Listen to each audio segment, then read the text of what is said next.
Eh bien voilà, peut-être une surprise pour vous, chose promis, chose due. On vous avait dit qu'on passerait de l'émission de radio à l'émission de télé. Eh bien c'est ce qu'on a fait puisque vous êtes actuellement en présence de l'émission de Console News. Alors ne vous inquiétez pas, on n'est pas là pour se prendre pour des animateurs de TF1 ou d'Antenne 2. On est juste là pour avoir un lien un peu plus proche de vous, de façon à ce que vous voyez un petit peu qui on est. Je m'appelle Franck Chemla, je suis le directeur général de cette entreprise et je suis surtout l'animateur de cette émission. Je suis accompagné de Jay, mon collègue de toujours en ce qui concerne les émissions de télé. Ça va, Jay ? Ça va. Je te souhaite, comme d'habitude, une bonne émission. Pareil. Bonne émission, mon ami Jay, et bonne émission de Jean. Merci. Alors, pour eux, c'est leur première émission de télé, et je l'avoue, c'est aussi ma première émission.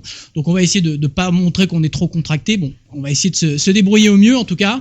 Je crois qu'on a une émission assez chargée. Hein. Tu nous as fait de bonnes nouveautés, de bonnes surprises aussi. Voilà. Alors, tu peux nous dire un petit peu ce qu'on va retrouver dans le DVD ? Alors, pas mal de choses. Le DVD, comme vous le savez, donc, est constitué comme un magazine. Donc là, en l'occurrence, on va avoir une rubrique actu, une rubrique test, une rubrique portable, une rubrique théma où on va avoir plein de choses à dire parce que c'est un sujet passionnant, une rubrique DVD pour savoir un petit peu ce qu'il faut s'acheter comme DVD actuellement, une rubrique bonus où on a mis des petits trucs sympathiques en bonus justement, et une rubrique encore plus qui n'existait pas dans le dernier DVD de Console News et que j'ai rajouté spécialement parce qu'il y a 3 films qui nous ont bien tapé dans l'œil et qui vont sortir au ciné d'ici peu. Très bien, donc ce que je vous propose, c'est de commencer avec la première rubrique. Voici la rubrique actualité. Bien, voici donc la rubrique actualité qui est séparée en 3 parties. Il y a la partie news, la partie focus et la partie zoom. Et j'ai remarqué quand même que dans la partie focus, il y avait un jeu qui m'intéressait, c'était Soul Calibur 3. Voilà, exactement. Donc tu as aussi choisi dans les news God of War. Exact, jeu God que j'ai of War. hyper bien prononcé la dernière fois. Ouais, tout à fait. Donc oui, Jay, alors tu peux nous donner un petit peu un récapitulatif un peu du contenu, de quoi parlent ces jeux, etc. Alors globalement, là, on a fait une sélection assez éclectique, on va dire. Déjà présenté God of War en news, qui est l'un des plus gros jeux de cet été, il faut bien le préciser. Sengoku Basara, donc qui est un des jeux de Capcom, développé par l'équipe qui a fait DMC, une espèce de Dynasty Warriors, vous allez voir, c'est très sympa.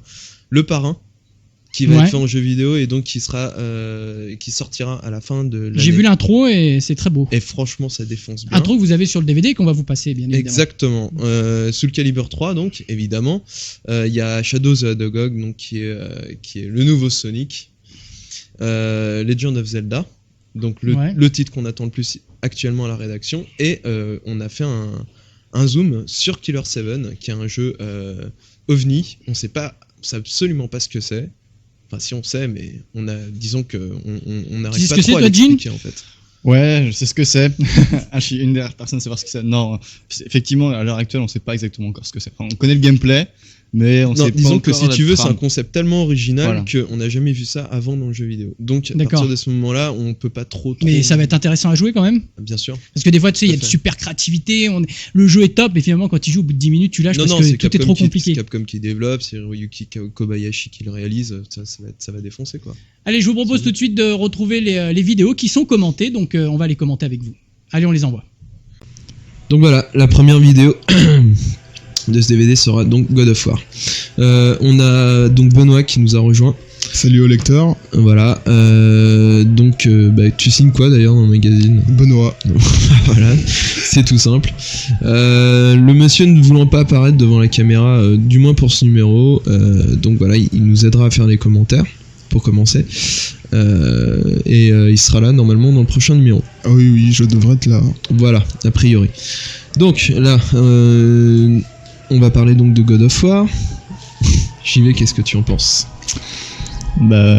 Effectivement, ça semble plutôt sympathique, le peu de temps que j'ai pu y jouer.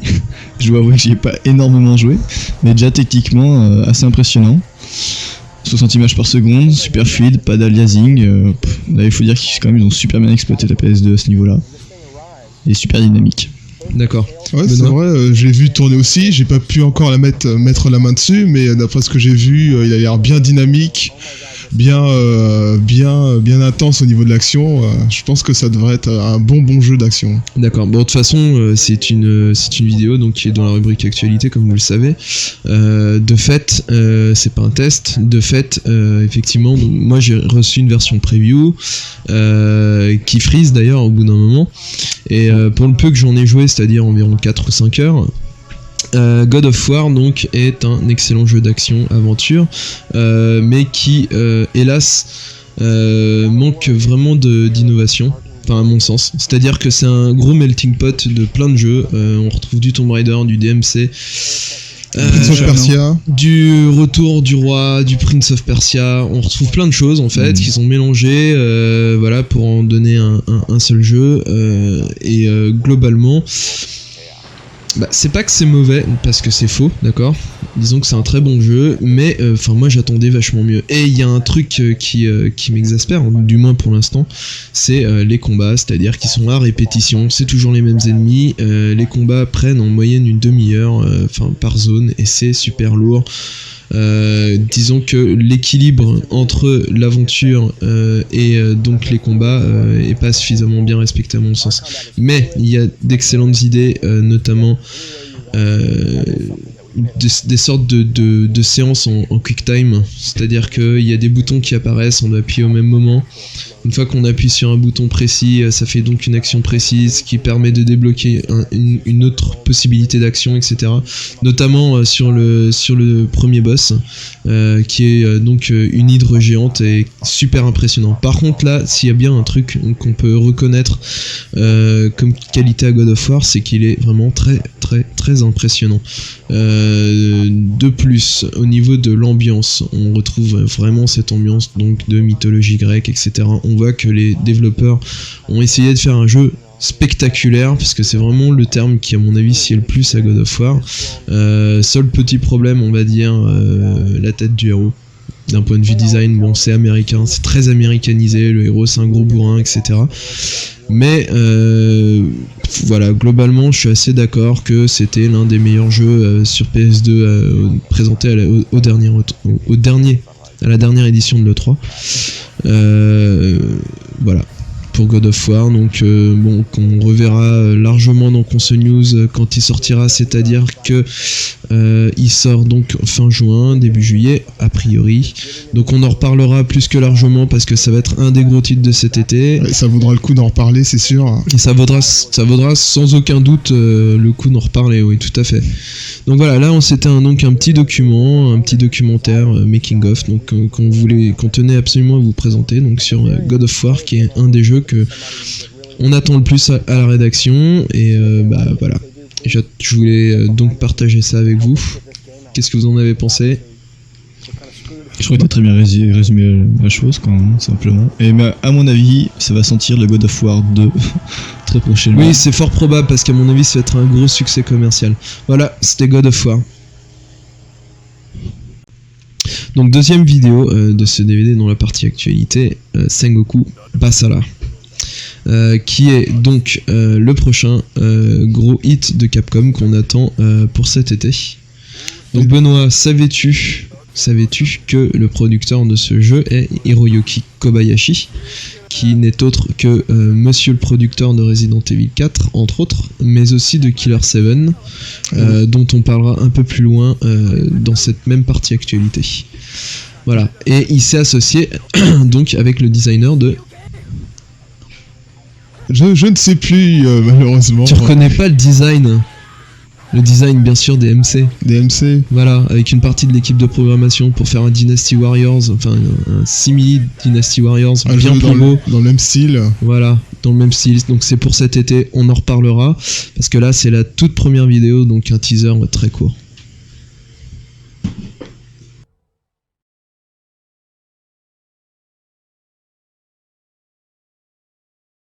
EA Games.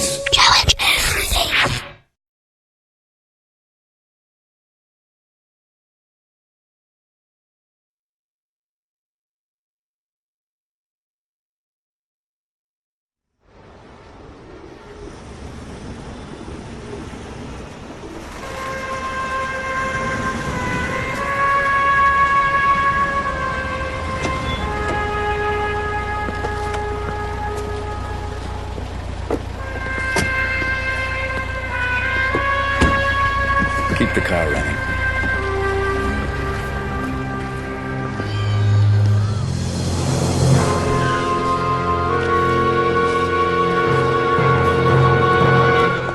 Hey, Francis. Marty! Hey, sis. How you doing? How's the old man? Good. Most days. He's tired. Are you coming to supper on Sunday? Aspetta, Fredo. A little bus of food. Okay, Pop.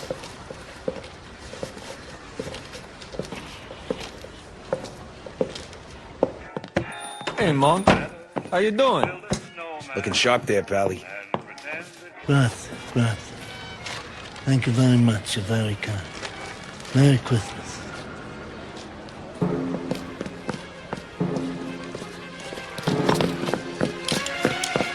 What the hell?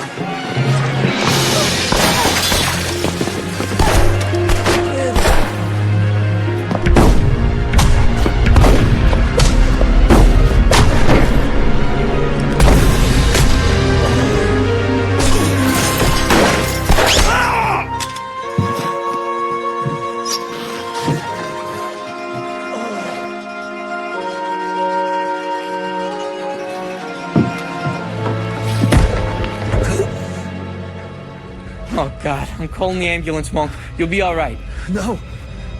Frankie, my sister, she's out there. Make sure she's okay.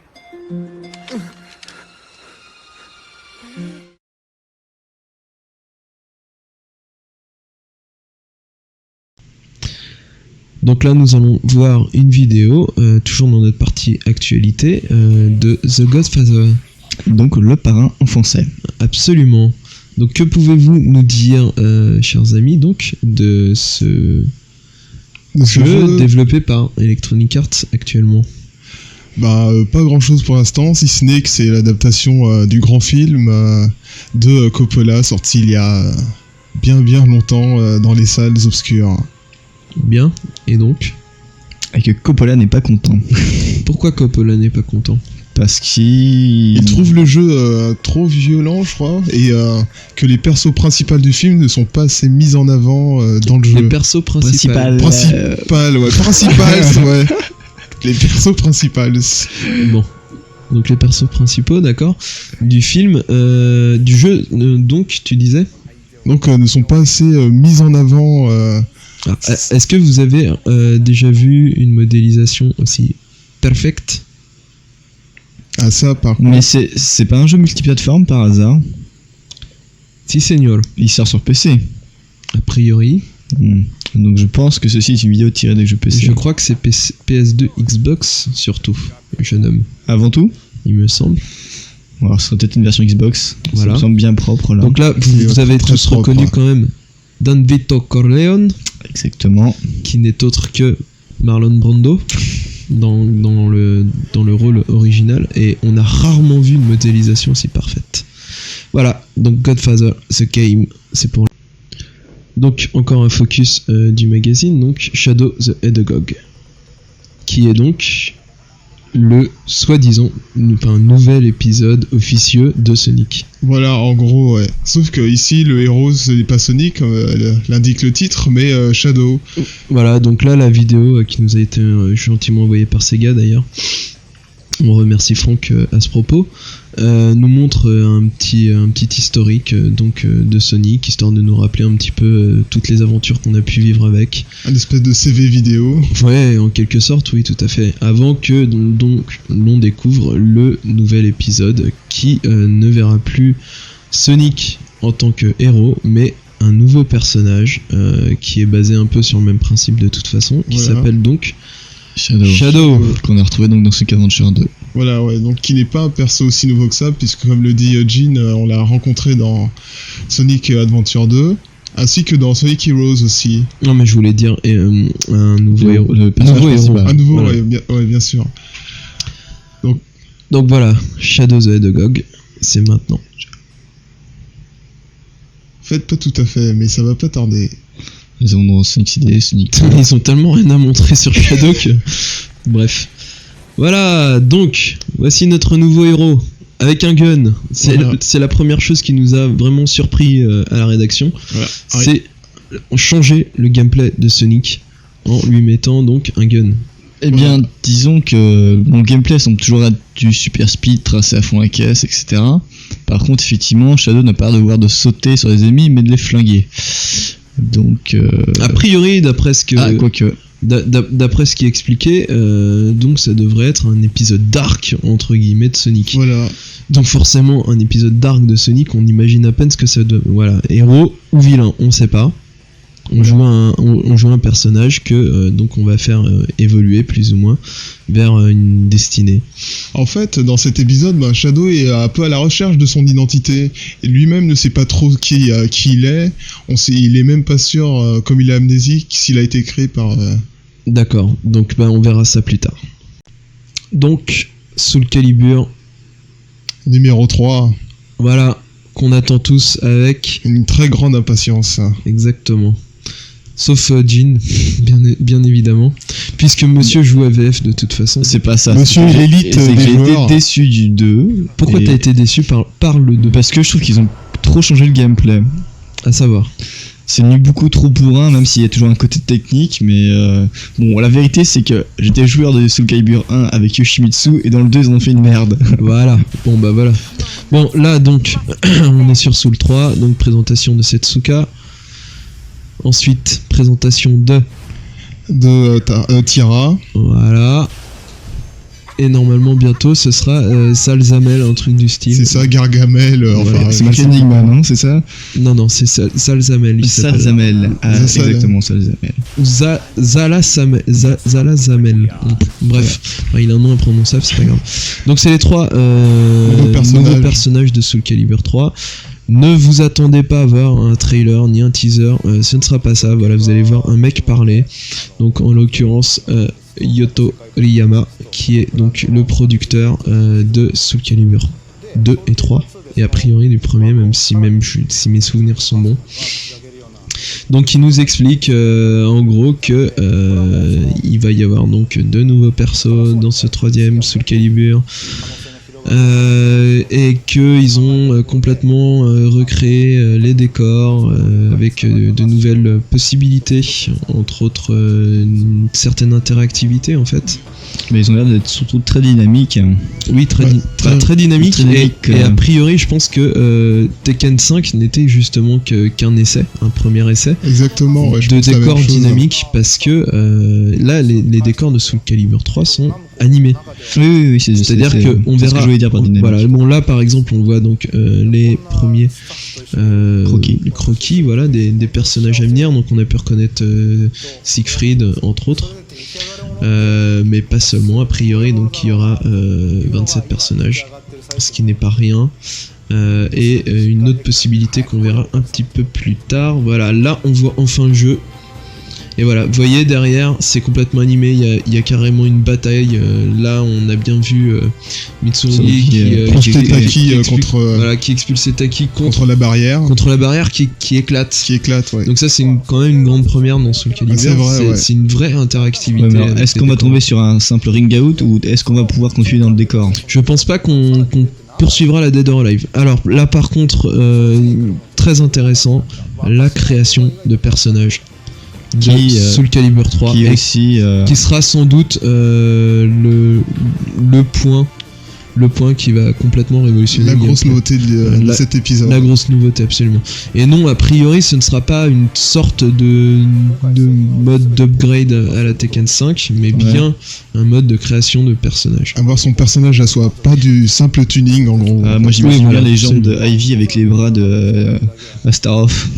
Ça pourrait être sympa. Oui, mais toi, t'as des trucs bizarres en fait, je pense. Voilà, Jin a fait une blague, il est content de lui. Non, c'est pas une blague. Ah, c'est pas une blague. C'est pas une blague, tout à fait sérieux. Ah ouais, tu ferais bien un perso avec les jambes d'Ivy et avec les bras d'Astaroth. Ouais. D'accord, bah, ça te regarde alors. Hein. Un petit ego particulier quand même, ce garçon. Ouais. Donc voilà, c'était Soul Calibur 3, le premier morceau de making of. Exclusif sur PS2, quand même précisé. Exclusif sur PS2, précisons, oui. Et non pas sur les machines nouvelle génération, comme on aurait pu s'y attendre. Voilà, donc Soul Calibur 3, de toute façon, on en reparlera très bientôt. Donc voilà, là nous allons donc voir un nouveau focus, à savoir Zelda. Un jeu donc déjà culte, comme tu disais, Benoît. Ouais, ça va être énorme, ça va être magnifique. On n'en peut déjà plus d'attendre. On va pouvoir manger des poissons. Et on pourra pas manger de poisson. Non. Prendre des chats dans ses bras. Je suis déçu. Ouais. Mais par contre, on pourra faire plein de choses. Oui, tout à fait. Et Dans un univers quand même qui semble extraordinaire. bien, Avec un mélange à style un peu Monokeime. ça me fait bien plaisir de te l'entendre dire, monsieur Je critique Zelda. Mais j'ai quand même un petit reproche à faire, rapide. Je ne comprends toujours pas pourquoi il y a un petit ralentissement de style pour quand on tue un ennemi. Parce que c'est pour donner l'impression de puissance, que sais-je.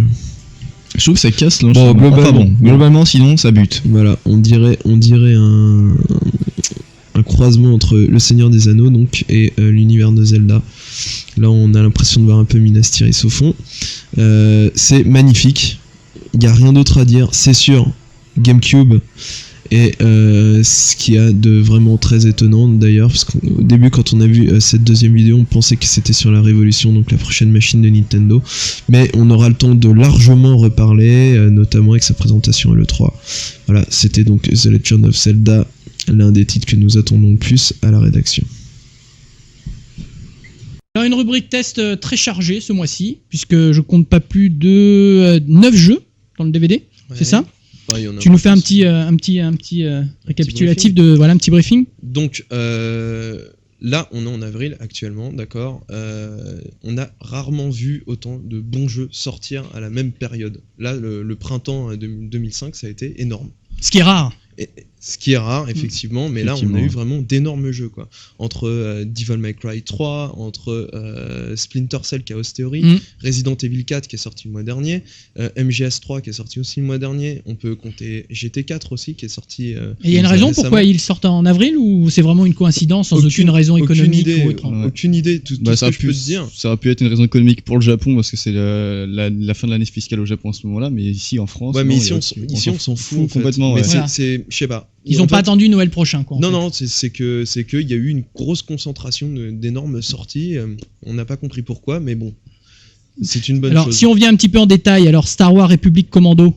Voilà. Un de vous deux y a joué ? Ouais, un petit peu, ouais. Alors, qu'est-ce qu'on peut en dire très brièvement, en fait, hein ? Qu'est-ce que t'en penses, Jin ? Est-ce que tu y as joué, toi ? Faut que j'avoue déjà, j'aime pas l'univers Star Wars, donc je ne suis pas fan du genre. Eh bien, justement, tu devrais jouer à République Commando parce que peut-être out les Jedi, out les sabres laser. Là, tu diriges une équipe de troopers. Ouais. Tu vois, à la comment il s'appelle À la quoi ? La GI ? Non, Jedi ?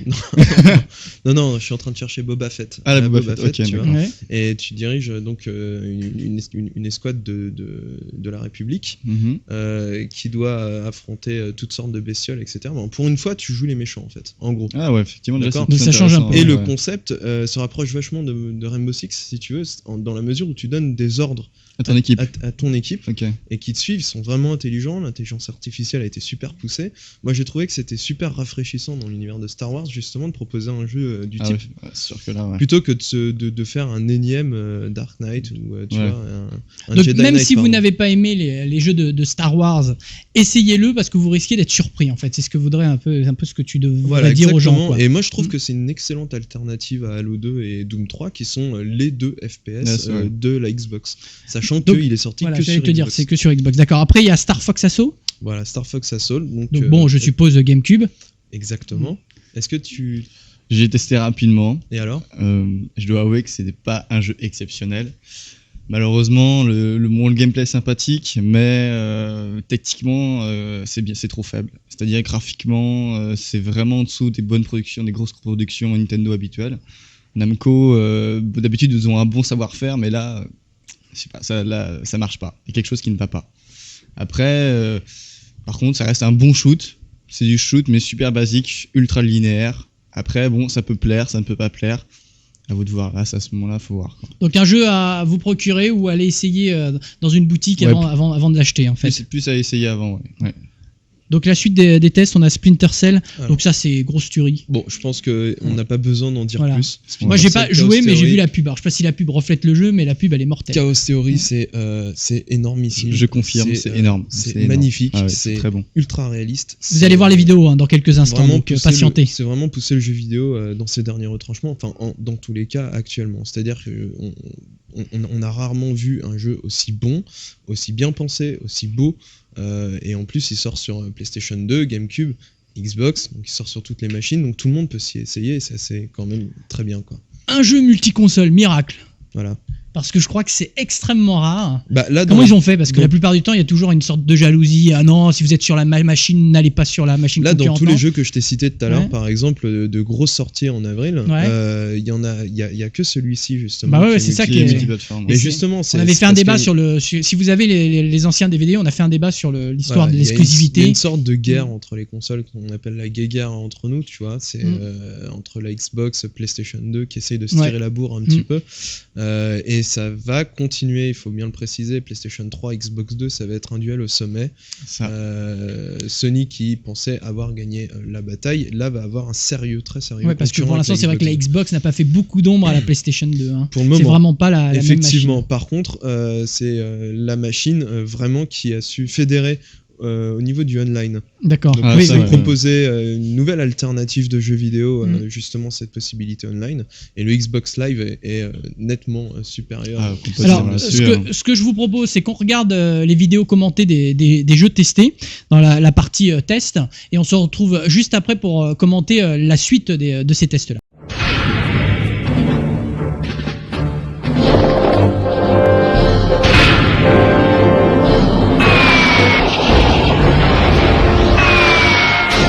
シリーズ最新作クリスタルを新たなメンバーに加え新生スターフォックスが今立ち上がる謎の敵アパロイドの脅威から宇宙を救うために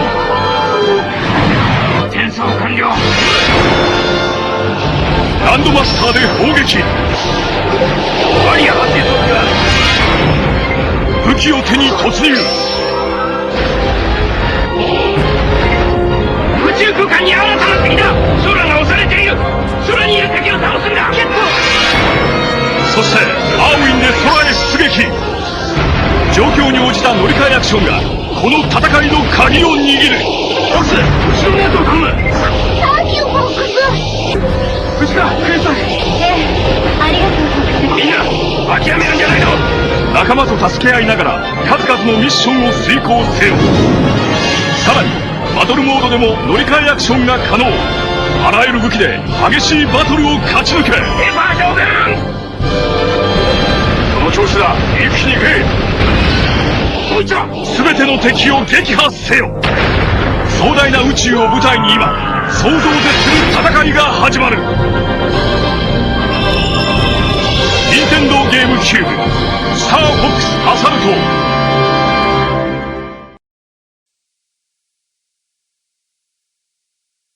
Hello, my name is Chris Williams, and I'm going to show you Star Wars Republic Commando. Star Wars Republic Commando is a squad-based first-person shooter, and what we're doing here is we're innovating a little bit within the genre because we're really going to make the squad very simple to control using a one-touch squad control system. What that's going to do is give the player the ability to control the squad with just the touch of one button.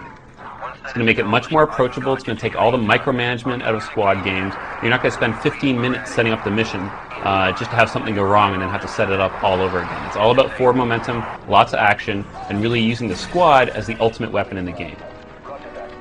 As you can see here, the squad's moving forward. They've already taken out an enemy, and they're moving into cover positions. They're smart. The player hasn't done anything at this point, and the squad is just moving forward on the fly. Great squad AI.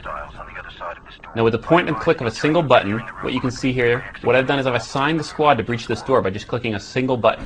Just by pointing at that lock, I get a great payoff.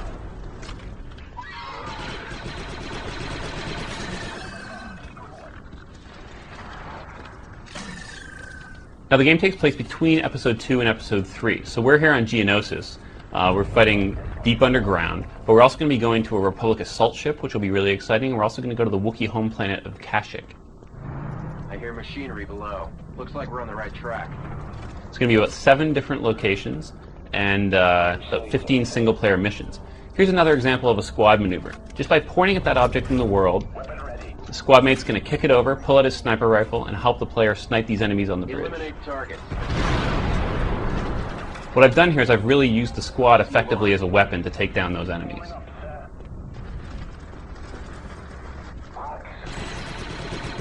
These guys are the elite.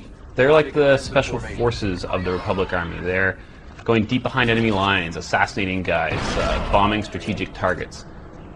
Sort of like the Navy SEALs of the Republic Army. That doesn't sound good. Must be the battle upstairs. Now, in addition to the contextual maneuvers, which you can do anywhere, as you can see I'm doing right here with the health station, just pointing, clicking one button, and getting my squad to heal themselves, there's a series of commands that you can issue at any time. I can tell my guys to secure position. I can tell them to form up. Right now I'm putting them in search and destroy, which means they're going to move forward and be very aggressive.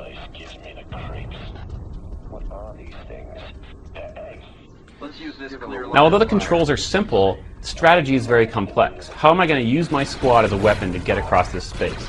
Well, what I've done is I've assigned a guy to a snipe position, and then I'm going to work my way through the space with the squad, with the guy on the snipe marker providing backup.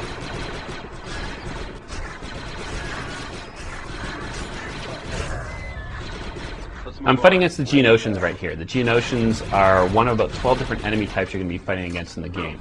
You're also going to be fighting against Trandoshans, which are like lizard-type race. And then lots of droids, battle droids, super battle droids. It's going to be a great mixture of new enemies from the game and then old enemies from the movie. One of the more exciting enemies we'll see is General Grievous. You're going to be seeing him in the game. He's the big bad guy from Episode 3. You're going to be fighting against his bodyguards, who are pretty fierce.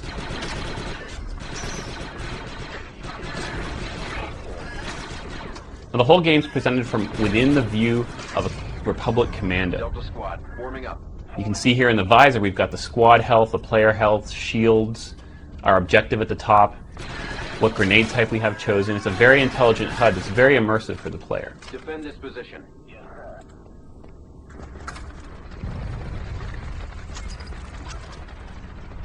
We can take him out from here. Now, in addition to the DC-17, which as you can see I've been putting different attachments on, a sniper attachment, anti-armor attachment, what I'm also doing is using a number of different weapons against it. I'm using the EMP grenade right here, which is really effective against droids. I can also pick up Wookiee bowcasters. I can pick up Slaver shotguns. There's going to be about a dozen different weapons that the player can use in addition to this great DC-17 weapon that they have. Now that's the jamming device that we just saw. That's our objective, and we need to take down the shield so we can blow it up. The key here is using the squad as the weapon to get across the room. You can see they're taking down enemies, and the player has them securing a position, but what I'm going to do is assign a few snipe positions to provide covering fire as I work my way up and hack this console. But what I'm going to do with just the click of one button is assign my third squad mate to actually hack that console for me. Now I can do it myself, lots of choice, lots of strategic choice in the game, but I'm going to have my third squad mate do it, and the other two guys are down below providing covering fire. Again, using the squad as a weapon. Now we're also going to have multiplayer in the game. Xbox Live, 16 players, deathmatch, team deathmatch, capture the flag, all the modes everybody loves, lots of maps, lots of multiplayer skins to choose from. Let's form up. On the PC, we'll have GameSpy support for the same multiplayer modes, and on the Xbox as well, we'll have split screen 2 to 4 players. The shield's down, and I'm moving up here to destroy the jamming device. A secure position, the click of a button, and then again, just by using one button, I'm assigning my squad mate to blow up that jamming device. Get a guy on the covering fire.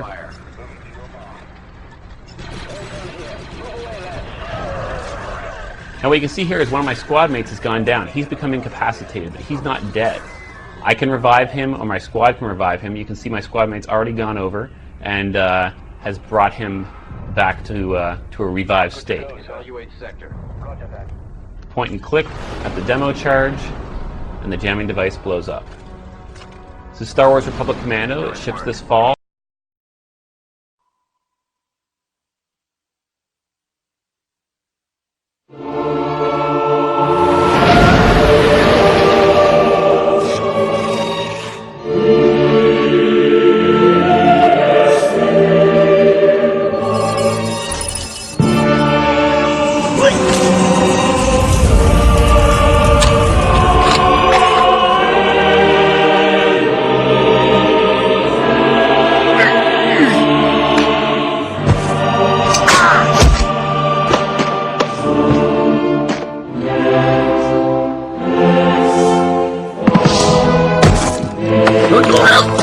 Tom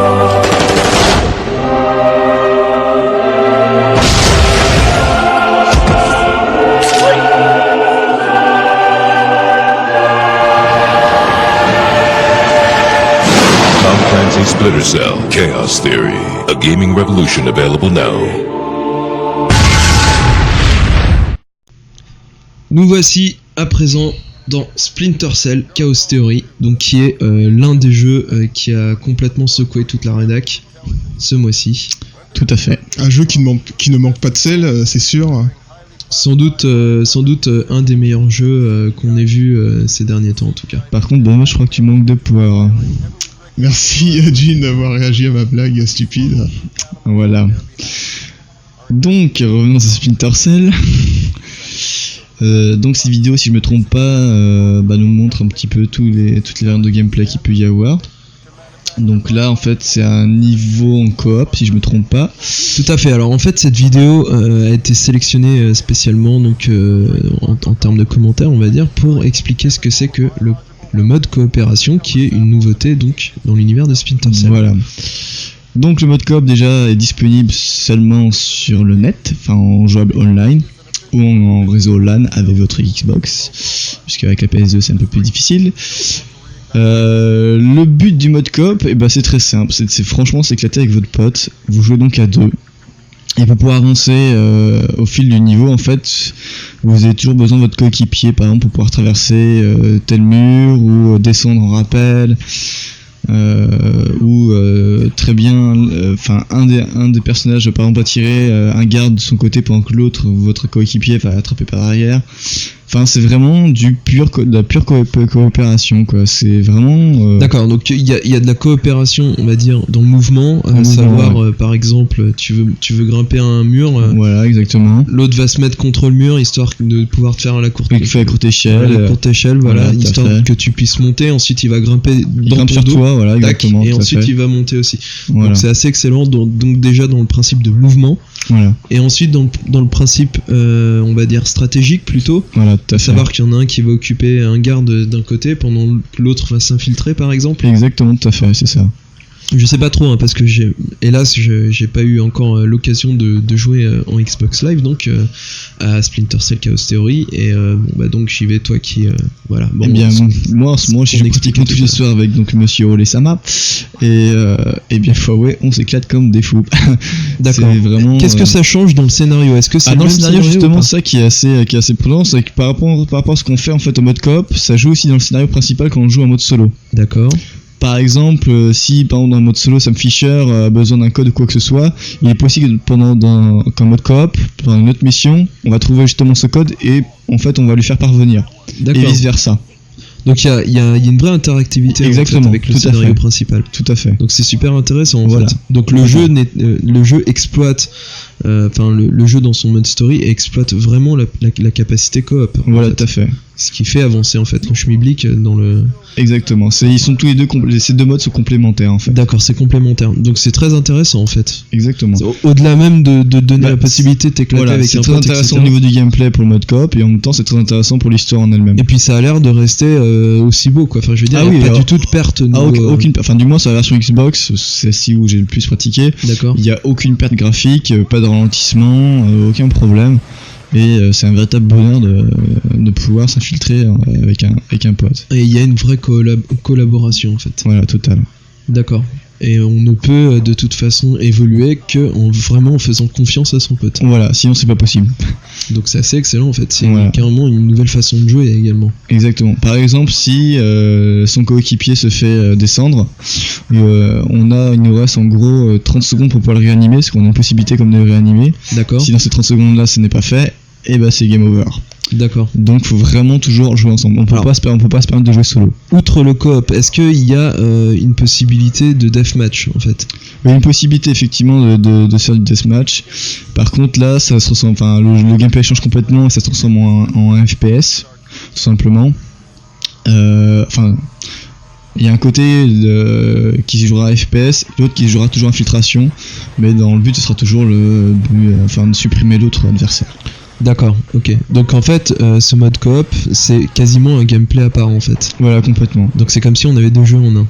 Ouais, tout à fait. Toujours aussi beau, toujours aussi passionnant. Malgré qu'évidemment le mode coop est quand même plus court. D'accord. Il y a pas, dans le solo il y a 10 missions et en coop je crois bien qu'il y en a 4 ou 5 si je me trompe pas. D'accord, mais on le reprend avec plaisir de toute façon. Complètement. Surtout qu'il y a plusieurs différentes. Il y a plusieurs chemins différents. Voilà, exactement. Il y a plusieurs façons de finir la mission en fait. D'accord, très bien. Donc voilà, Splinter Cell Chaos Theory prouve une fois de plus que c'est un excellent jeu.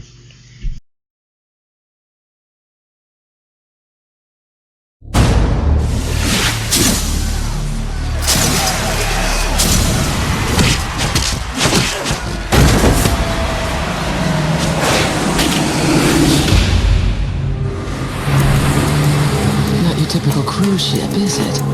This is their satellite base. Don't expect much hospitality. Their weapon would have catastrophic consequences.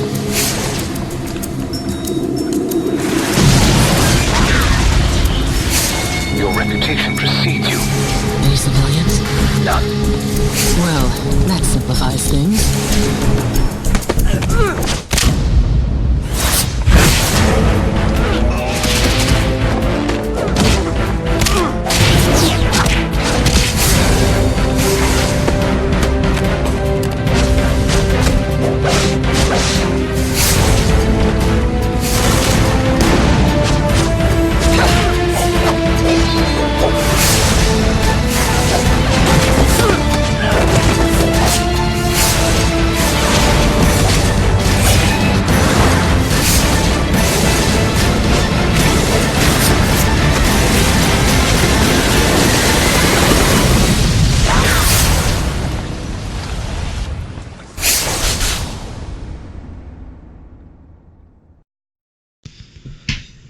Donc voilà la vidéo de Time Splitters Future Perfect qui on teste dans ce numéro. Donc puisque c'est toi qui as testé le jeu, Benoît, je te laisse la place. Ok. Alors donc comme vous avez pu lire, Time Splitters Future Perfect, c'est un titre développé par Free Radical Design. Voilà. Alors pour rappel, Free Radical Design, ce sont des transfuges de rares qui ont notamment travaillé sur GoldenEye, le fameux FPS de la N64 que vous connaissez sûrement, qui était l'un des meilleurs du genre à l'époque. Voilà. Donc là, ils ont pris une toute autre direction avec la série des Time Splitters, donc ils ont réalisé pour Electronic Arts. Voilà, tout à fait. Donc ils ont bien sûr la licence James Bond a été abandonnée, et ils se sont lancés dans une histoire maison, on va dire. Disons que l'histoire c'est les Splitters, des êtres qui traversent les époques pour affronter l'humanité, doivent être arrêtés avant que nous disparaissions tous. Et donc c'est le sergent Cortez qui est envoyé à leur poursuite. Et donc pour les éliminer, il va devoir lui aussi traverser les époques. Et donc c'est pour ça vous déplacerez, vous voyagerez entre une période qui va de 1924 je crois au 3e siècle. Putain mais merde. Et là...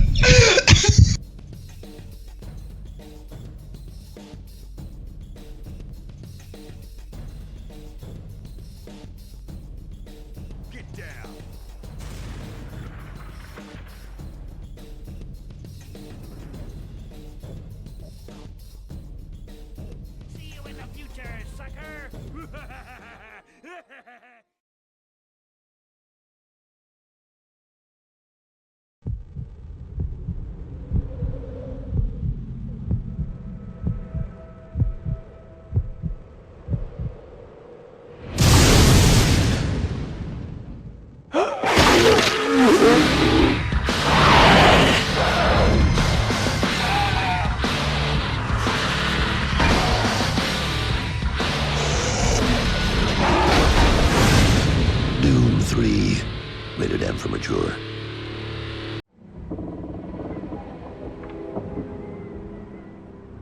Il y a très très longtemps, bien avant que les peuples commencent à habiter le ciel, une terrible guerre faisait rage entre les humains et le dieu malfaisant.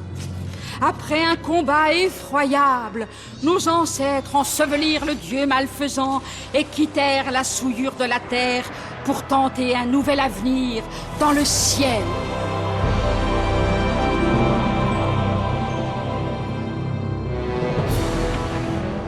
Dans ce monde, il y a des choses auxquelles les humains ne doivent pas toucher. Allons-y!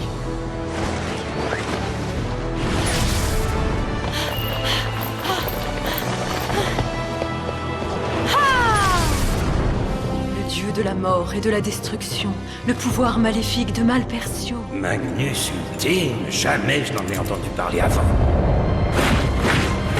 Bon sang, les pourritures! Il est impensable d'agir contre l'Empire! Nous autres les héros, nous sommes très occupés! J'ai failli attendre. Tuez-le! S'il reste vivant, il sera une menace pour mon empire. Nous devons écouter l'enfant. Encore un petit moment. Son âme innocente détient la sagesse. Seul devant l'épreuve, seul tu affronteras le vide et surmonteras la douleur. Tu le sais depuis longtemps? Allez, Guibari! Dépêche-toi! Patron! Notre seul espoir, c'est le grand océan perdu. Réveille-toi! Toi, l'ancien dieu de la destruction! Sois ce que tu as toujours rêvé d'être!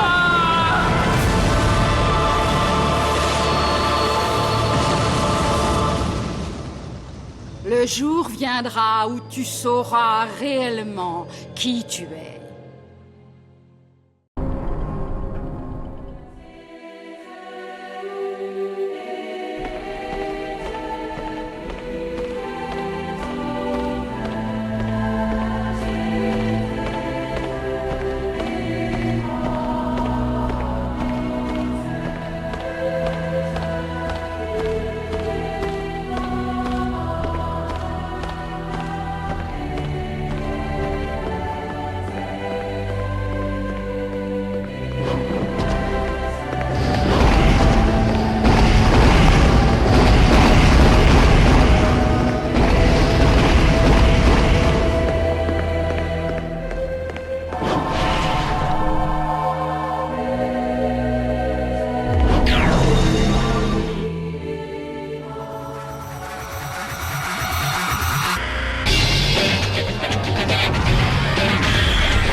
l'un des jeux du mois, donc. Et exactement. DMC3. Très très bon jeu d'action. Donc avec DMC3 en fait, on revient un peu à un jeu qui est plus proche du premier, surtout en ce qui concerne les phases de jeu, quoi. Où on se rappellera surtout du 2 parce qu'il était, on était déçus par la mollesse de l'action, un héros un peu taciturne, des phases d'action où on se contente de tirer sur des ennemis un peu mous. Ouais, sans compter la caméra qui était placée super loin de l'action. Qui était loin, donc on voyait pas grand chose. Exactement, ça gâchait complètement en fait le plaisir de jeu, si plaisir de jeu il y avait. Voilà. Il y avait un système d'esquive qui a été mis au point dans le 2 justement. Et qui était très sympa, ouais. Et qui a été conservé dans le 3. Voilà, il est un peu remanié mais qui est là. Tout à fait. Donc là, la grande particularité des MC3, ça reste quand même ces 4 systèmes de combat. 4 systèmes de combat, ouais, qui offrent pas mal de nombreuses possibilités. Je comprends style de combat, puisque en fait on choisit son style au départ de chaque mission. Voilà. On peut en faire évoluer un, ou alors on peut changer de style entre temps, etc. Et pour bénéficier d'une nouvelle façon d'appréhender les situations. Voilà, tout à fait. Ou bien d'avoir simplement de nouveaux coups. Donc on a le style Trickster. Ouais, donc qui est un style d'esquive plutôt avec des dashs et des esquives spectaculaires qui permettent de courir sur les murs aussi. Voilà. Ensuite on a Swordmaster. Donc pour le combat rapproché, qui permet des enchaînements de folie, mais de pure folie avec ses épées, et vraiment un style vraiment jouissif. D'accord, ensuite le style Gunslinger, là, pour le combat à l'arme à feu, qui permet aussi des choses assez spectaculaires avec les flingues, le fusil, ou même les autres armes qu'on découvre plus tard. Notamment le Fireworks, et la possibilité de monter au-dessus des ennemis, enfin de sauter au-dessus des ennemis et de les canarder en descendant en Rainstorm. Et ensuite, donc, et enfin, le Royal Guard, qui est très très difficile à maîtriser, mais qui permet des choses de folie, notamment des contres assez spectaculaires et particulièrement efficaces. C'est un style qui est vraiment basé sur la contre-attaque. Tout à fait. C'est-à-dire qu'on est constamment en défense en l'occurrence, et en appuyant au bon moment et en respectant un timing, on a la possibilité de sortir des coups. Ou alors de déclencher un bouclier, etc. Donc il faut savoir que ces styles quand même évoluent au fur et à mesure de l'aventure. Voilà, plus on les utilise, plus ils gagnent d'expérience. Donc ça c'est quand même super intéressant. On peut toujours acheter des upgrades en fait aux armes à feu, mais aussi aux armes de poing. Tout à fait. Ce qui permet d'avoir de nouveaux coups, encore une fois, ce qui permet d'avoir plus de facilité à manier ses armes et autres. Et aussi de pouvoir avoir des phases de jeu plus spectaculaires au fur et à mesure de l'avancée du jeu. Tout à fait. Et commence. Il y a un truc à préciser quand même, ce que moi j'ai adoré dans DMC3, c'est que c'est un jeu qui s'adapte aux joueurs. Tout à fait. C'est-à-dire que au départ, on est mauvais, il faut bien le reconnaître. Et au fur et à mesure qu'on apprend vraiment à manier un style ou on apprend à manier Dante, à la fin du jeu, on arrive à faire des trucs spectaculaires qu'on n'aurait même pas imaginé pouvoir faire au départ du jeu. On se surprend soi-même. Exactement. On sort des combos de folie alors qu'au départ, on luttait contre un boss en tirant de manière presque minable, si je puis dire. Tout à fait. Non, mais tant le jeu est instinctif, tant il est puissant, tant il est jouissif. Enfin voilà, allez-y si vous l'avez pas encore acheté. DMC3, c'est une valeur sûre, hélas uniquement sur PS2. Mais c'est quand même une valeur sûre et vous pouvez foncer dessus parce que franchement vous ne le regretterez absolument pas. Il est énorme, tout simplement. Et fantastique ambiance, n'oublions pas de le préciser. Et quand même pas mal d'heures de jeu quoi. Voilà, même si le jeu se finit relativement vite, on y revient pour profiter de... Bien, ça porte bien son nom, Blockbuster, ça veut dire méga jeu, jeu sélectionné par l'équipe de Jay et par Jay lui-même. Donc tu as choisi, alors là tu nous as fait une sorte de spécial jeu de voiture quoi. Ouais, enfin pas vraiment un spécial, c'est disons que on a vraiment craqué pour Gran Turismo 4. Bon, ok, il est sorti. Je vais pas dire, mais chaque année on craque toujours pour les mêmes jeux. Hein.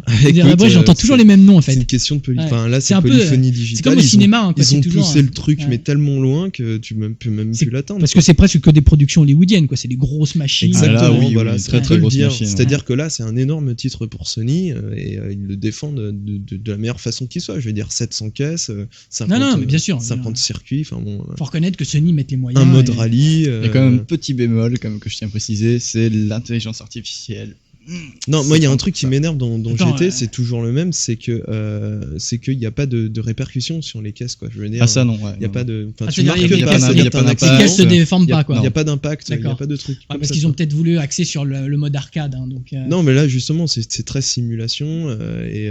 Mais c'est-à-dire que la caisse s'abîme pas quand tu ouais, joues. exactement. C'est-à-dire c'est quand même un petit bug. Tu peux te viander, etc. Alors pour un jeu qui se veut Ultra réaliste, mais normalement il y a la possibilité d'option, et là l'option n'est pas prévue. Non, en fait, ça dans m'énerve le un petit peu, D'accord. mais ceci bon, à dit, part ça ce n'enlève détail, absolument voilà, rien je à GT4 qui reste la meilleure simulation automobile qui a jamais été faite, quoi. Pour l'instant. Oui, pour l'instant. Pourquoi tu penses à... Alors justement, c'est pour ça que j'ai mis deux autres jeux. J'ai mis Enthusia Professional Racing de Konami qui se propose d'être le challenger de GT4. D'accord, alors ce que je vous propose, c'est qu'on voit, pour bien pouvoir comparer, que les gens comprennent, je vous propose qu'on voit toutes les vidéos en ce qui concerne ce dossier blockbuster, dossier consacré aux jeux de voiture, dont GT4, et c'est quoi les deux autres noms Donc Enthusia Professional Racing Voilà, et Forza Motorsport. Ok, on voit les vidéos et on en reparle juste après. Donc vidéo de Gran Turismo 4, en l'occurrence l'intro. Donc que peut-on dire de Gran Turismo 4 ? Eh bien, Gran Turismo 4, c'est la suite de Gran Turismo 3, hein, bien sûr. L'un des The Real Driver Simulator, comme ils disent. Donc un jeu axé simulation, sans concession, ou presque. Tout à fait.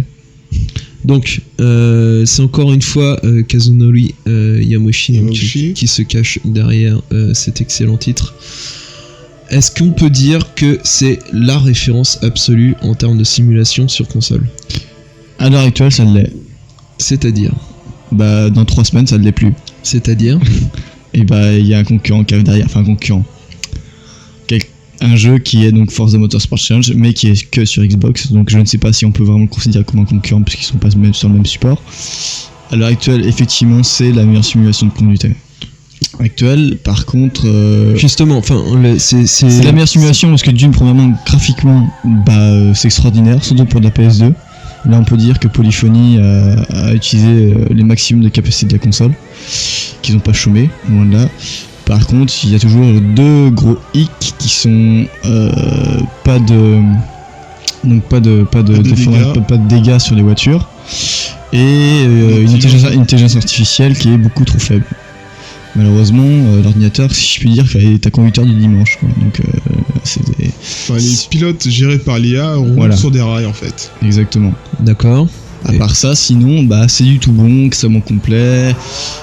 Vous avez accès à plus de 600 ou 700 voitures. Bon, après, dans 600-700, il y a quand même quelques-unes qui sont bon acheter à la poubelle, mais ça fait toujours plaisir d'avoir autant de voitures. Non, mais ça reste marrant, quoi. Enfin, oui, bien sûr. Il y a toujours le système de permis. Est-ce qu'on va faire tout le jeu avec un pot de yaourt ? Là, non, évidemment, non. Mais c'est justement pas du tout l'objectif du jeu. L'objectif, c'est de commencer effectivement avec des petites voitures et ensuite d'acheter et de fur et à mesure, bien sûr, d'upgrader, etc., d'accéder à des écuries. Moi, il y a un truc qui m'a fait rigoler, enfin que j'ai beaucoup aimé, c'est on peut retrouver la 2 chevaux de chez Citroën dedans. Entre autres, mais pas seulement. Pas seulement. Moi, justement, t'as un nombre incalculable de voitures et non pas seulement des caisses actuelles, mais vraiment des caisses anciennes, etc. Et t'as des possibilités mais énormes. En plus, il y a un mode rallye quand même. Enfin, je pense qu'il faut pas l'oublier. J'ai pas eu le temps de. Le mode rallye est quand même excellent. Bon, moi personnellement, je préférerais toujours Colin McRae pour une question de jouabilité, qui est très jouable. Voilà, mais en termes de rallye, même au niveau du réalisme et tout, enfin. En termes de rallye, au niveau du gameplay, ça restera toujours Sega Rally sur Saturn, qui pour moi, au niveau du gameplay, c'est le summum. Bah écoute, moi je préfère Colin McRae, quoi. Ouais, mais Sega Rally, c'est vraiment arcade à fond. Complètement. Ah, ça, par contre, là, faut pas chercher la simulation. Enfin bon, pour en revenir à GT4, donc c'est la référence, et je suis désolé de le dire. Actuelle.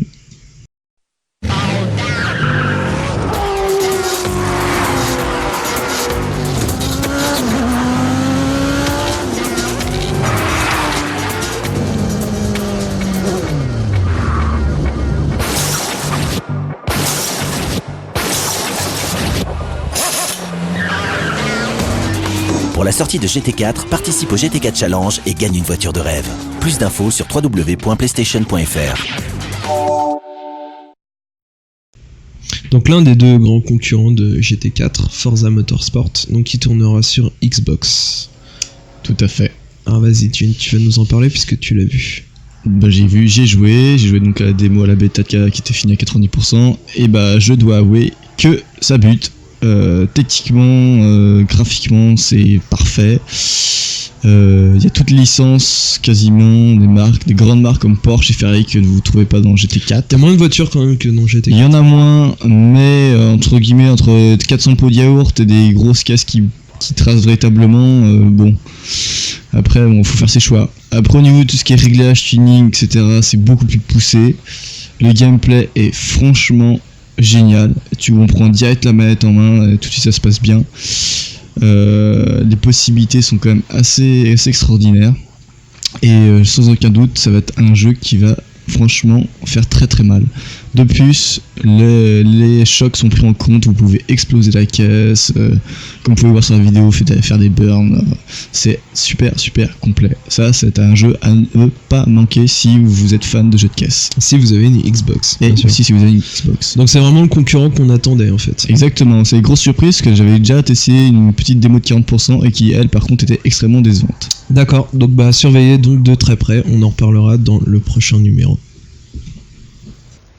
Oui, il faut reconnaître que les 3 jeux sont assez bons. Hein. Les 3, graphiquement, il n'y a rien à redire. Alors, disons que moi, il y a un truc qui m'avait particulièrement fait rire. C'était par rapport à Enthusia, justement, où Konami était arrivé en précisant que, à une époque, en disant oui, c'est le GT4 Killer. Ah.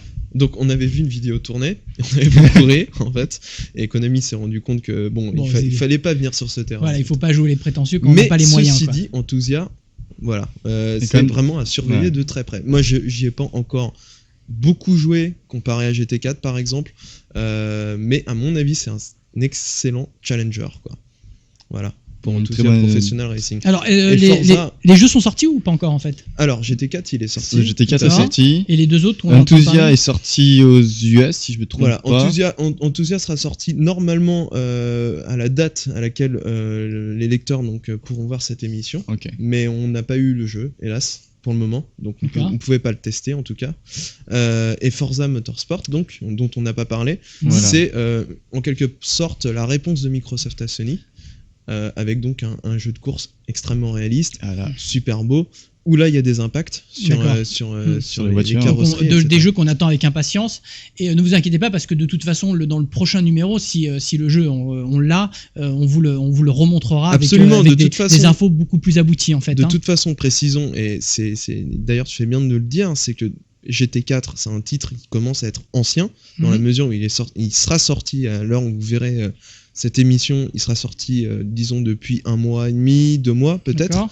Mais à Console News, on privilégie la qualité à la quantité. Et vraiment, quand on a un énorme titre, même s'il est sorti depuis 1 mois, on estime que, de toute façon, le jeu ne se vend pas, on va dire, en 3 jours. Tu vois tout à fait, je suis d'accord. Oui. Donc, heureusement d'ailleurs pour les gens qui les vendent. On va estimer que ça court sur 2-3 mois et que c'est aussi pour ça que Console News on fait des couvertures qui ne sont pas forcément liées à l'actualité, on va dire lointaine, ou alors qu'on ne fait, on va pas tout centrer sur. On fait une chose aussi, c'est que certaines autres personnes, autres concurrents entre guillemets prennent un jeu et en 2 jours le passent pour avoir style l'exclusivité sans vraiment l'avoir testé. Nous on prend le temps de le tester, donc des fois on préfère privilégier le fait de le passer dans le numéro d'après plutôt que de le boucler très rapidement et de ne pas faire un test de qualité. Disons que Console News se veut un magazine qui est proche du lecteur et que je sais, même pas moi, mais disons qu'on en a beaucoup discuté en termes de ligne éditoriale et autres, et nous savons donc que les jeux ne se vendent pas forcément dans les 2 semaines de la sortie. Surtout dans ce marché grand public en plus. Donc, voilà, suivant la sortie, mais que c'est souvent étalé sur 2-3 mois, et c'est pour ça que Console News est peut-être le seul magazine à donner une impression d'être à la bourre, alors qu'il n'est pas vraiment Voilà, dans non, la mais je mesure comprends. où on est adapté au lectorat. Et quelle que soit l'impression, on restera dans notre ligne de s'adapter Absolument, à la demande, tout à fait. etc. Et c'est d'ailleurs pour ça qu'il y a une couverture Resident Evil 4, d'ailleurs ce mois-ci, alors qu'il y en a eu partout avant, parce que c'était... Non mais je comprends, volonté. tout à fait. Donc si on fait un petit bilan sur les 3 jeux, donc 3 blockbusters qui vont arriver, un qui est déjà sorti et 2 qui sont encore en cours, c'est voilà. ça ? C'est ça. D'accord. Donc ça va être le dernier mot de cette rubrique et je vous propose de passer à la rubrique suivante qui est dernière minute. Voilà, la rubrique dernière minute avec 2 jeux, Jade Empire et Mario Party 6. Jade Empire, Jade, ouais, moi je le dis à la française. Hein. Je ne peux pas parler l'anglais, hein, pour Donc faire un Jade plein. Empire, d'accord. Et puis ça sera ma marque de fabrique. D'accord, Voilà. très bien. Voilà. Et Mario Party 6, donc Voilà. effectivement. Pourquoi ? Parce que donc cette rubrique dernière minute, comme son nom l'indique, présente des jeux qu'on n'a pas eu à temps pour le bouclage, par exemple, mais on avait quand même envie d'en parler. D'accord. Mais comme on a un support DVD, justement, on en profite et on en parle plutôt sur le DVD que sur le magazine. Très de bien. façon à garder des pages pour d'autres titres sur le magazine. Très bien, je vous propose de regarder les vidéos qu'on va commenter et on se retrouve juste après.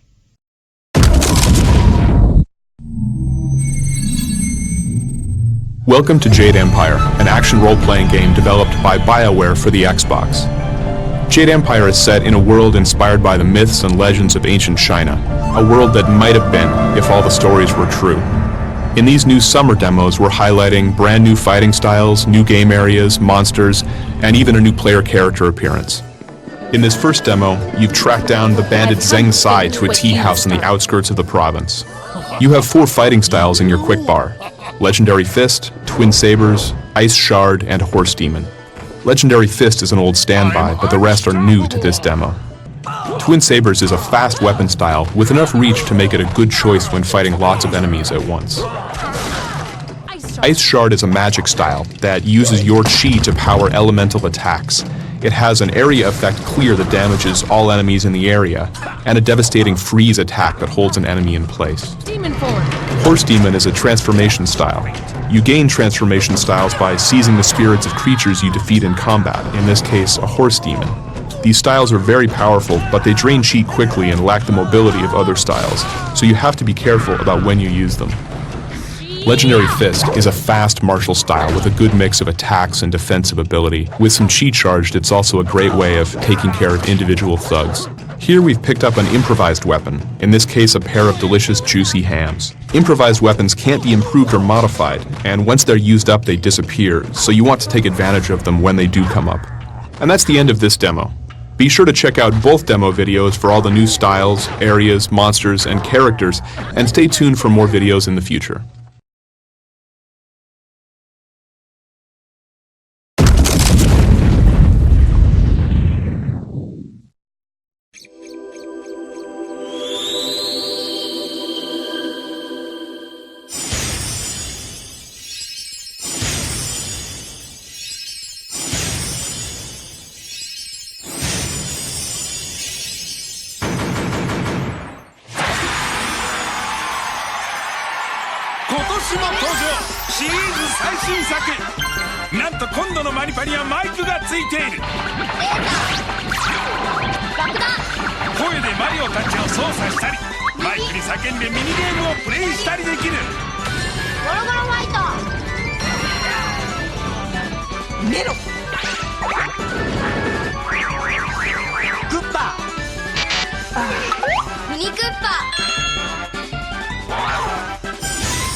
Voilà, donc c'était les deux vidéos de dernière minute. Donc si tu veux nous donner un petit avis sur chaque jeu avant qu'on passe à la prochaine rubrique. Alors, s'ils sont en dernière minute, justement, c'est qu'on les a reçus à la dernière minute. De fait, on n'a pas eu le temps de vraiment pousser les tests à fond. Mais tu peux donner une certaine impression. On peut quand même donner des impressions. Mario Party 6, super fun. J'adore, A4 c'est mortel. Bon, c'est le 6ème épisode. C'est un peu l'inconvénient de ce genre de jeu, c'est que A4 c'est mortel, seul c'est ultra chiant. Ah oui, bien sûr. C'est un jeu multijoueur. Voilà, tout à fait. Nintendo ne s'en est jamais caché, quoi. Donc là, il y a des petites nouveautés comme l'ajout d'un mode diurne nocturne et la possibilité donc d'utiliser le micro. Voilà. Donc qui est pas encore super abouti, mais l'idée il y est. Ouais, voilà, c'est fun. Pour le moment, l'idée il y est. Voilà. Concernant Jade Empire, là j'ai beaucoup plus de réserves en fait, dans la mesure où c'est un RPG qui a été développé par BioWare, donc qui sont ceux qui ont développé entre autres Star Wars KOTOR, donc qui était sorti également sur Xbox. Et là, on va dire que je préfère en parler sur la prochaine émission. D'accord. Parce que pour le moment, moi, ça ne me convainc, mais absolument pas, quoi. Et d'après ce qu'on me dit dans l'oreillette, on est un peu en retard, donc on va passer tout de suite à la prochaine. Toi, comment je t'aide, hein. Je suis sympa. Donc allez, je vous propose de passer à la rubrique portable. Voilà, donc nous sommes dans la rubrique portable. Je vais laisser Jay nous présenter cette rubrique. Alors, là, donc, on a tout centré sur la DS.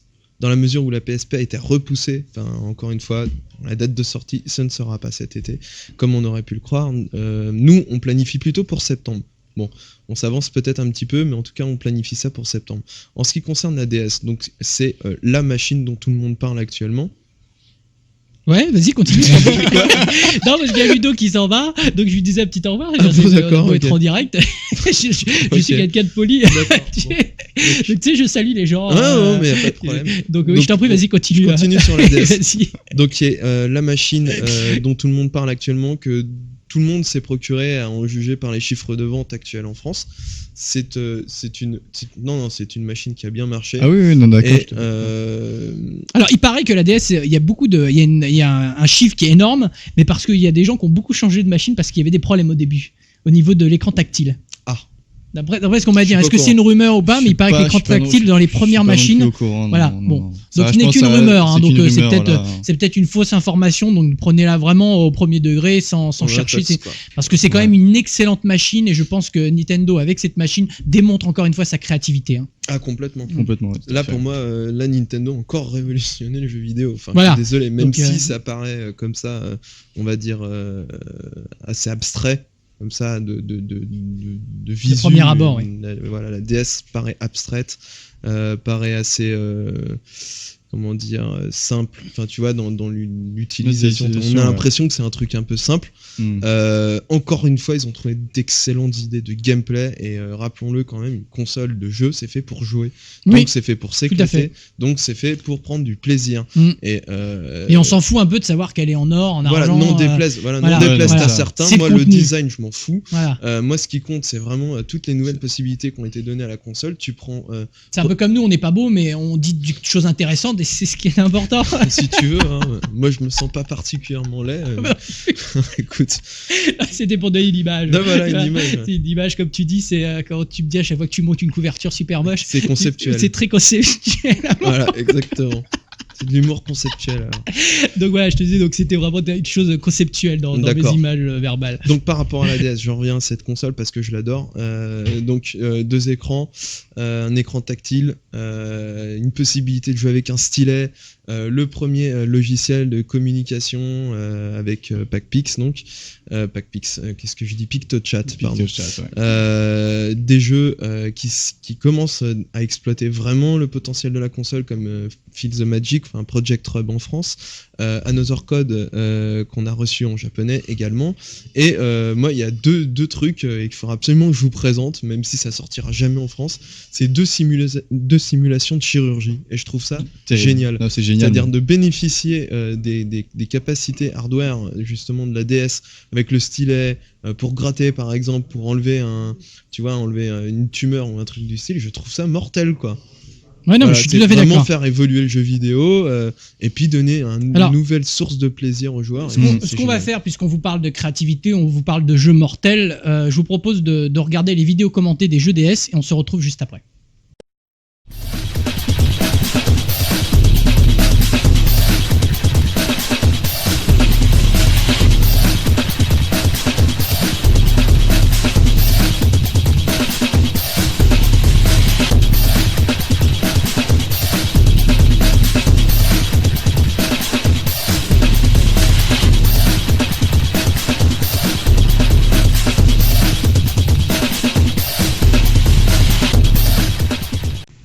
Donc en thèse dans ce numéro, donc Star Fox Assault, comme vous l'avez tous reconnu. Donc, qu'en pensez-vous ? Eh bien, en tant que grand fan de l'Elite Force de la N64, j'étais un petit peu déçu par cet épisode GameCube. Autant d'un côté, les phases de choses spatiales sont sympas, c'est-à-dire c'est dynamique, ça tire dans tous les sens, mais tout en restant lisible. Mais les phases à pied, en revanche, sont assez fouillis. C'est-à-dire ça tire un peu partout, on sait pas trop quel ennemi viser en toute sécurité, on va dire. Enfin, c'est un peu brouillon, quoi. Bon, moi je pense que il y a un gros problème sur ce titre. C'est premièrement la durée de vie. Il est super court, il se boucle en une après-midi et c'est quand même pas possible. Deuxième gros problème, c'est que donc ce n'est plus Nintendo, enfin disons une équipe de Nintendo qui le réalise, mais Namco, et que ça se ressent tout de suite dans le gameplay. Troisième problème, effectivement les phases à pied, les phases sur terre, qui sont non seulement fouillis, mais on voit pas vraiment l'intérêt, c'est pas super jouable non plus. Voilà, ouais. Donc les phases spatiales sont sympathiques, oui effectivement, mais on retrouvera jamais de toute façon vraiment ce qu'on a pu découvrir dans l'Elite Wars. En plus, les idées sont pas vraiment novatrice, c'est la même chose en fait. C'est quand même relativement classique. Et qui plus est, le mode multijoueur donc qui est affreux parce que c'est un écran splitté et quand on joue à 4, bah forcément on voit quasiment pas ce qui se passe sur son écran de jeu et à moins d'avoir une énorme télé. Et ben on voit rien de ce qui se passe et c'est quand même super dommage. C'est un peu dommage effectivement, oui. Donc voilà, Star Fox Assault reste quand même un bon jeu d'action, même s'il se boucle super rapidement, qu'il a pas un super mode multijoueur et que toutes les phases à pied sont pas terribles. Mais au moins pour le fun, de temps à autre, peut-être si vous le trouvez en occasion, éventuellement. Voilà, en occasion, oui. Enfin, en tout cas, on vous conseille de l'essayer avant de l'acheter parce que vous risquez d'être déçu. Même si ça a l'air quand même super beau comme ça, c'est pas exceptionnel, croyez-en notre expérience. Ouais, loin d'être un indispensable. Voilà, tout à fait. Donc voilà, Star Fox Assault, pour ceux qui n'auraient pas compris, est un sympathique jeu, mais qui aurait pu être nettement mieux, surtout en exploitant une licence de la prestance de Star Fox. On aurait pu attendre nettement mieux pour l'épisode GameCube.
Voilà, donc c'était les vidéos et comme vous avez pu le constater, donc la DS nous démontre quand même des capacités assez importantes. Ouais, enfin c'est pas vraiment la capacité technique. Moi, ce qui m'impressionne le plus, c'est vraiment la capacité ludique. Ouais, le gameplay, parce que c'est vrai qu'à un moment... J'insiste là-dessus, quoi. Je veux dire, même si certains jeux donnent l'impression d'être moches, mais on s'en fout, quoi. Enfin, je veux dire, on s'éclate et c'est ce qui compte.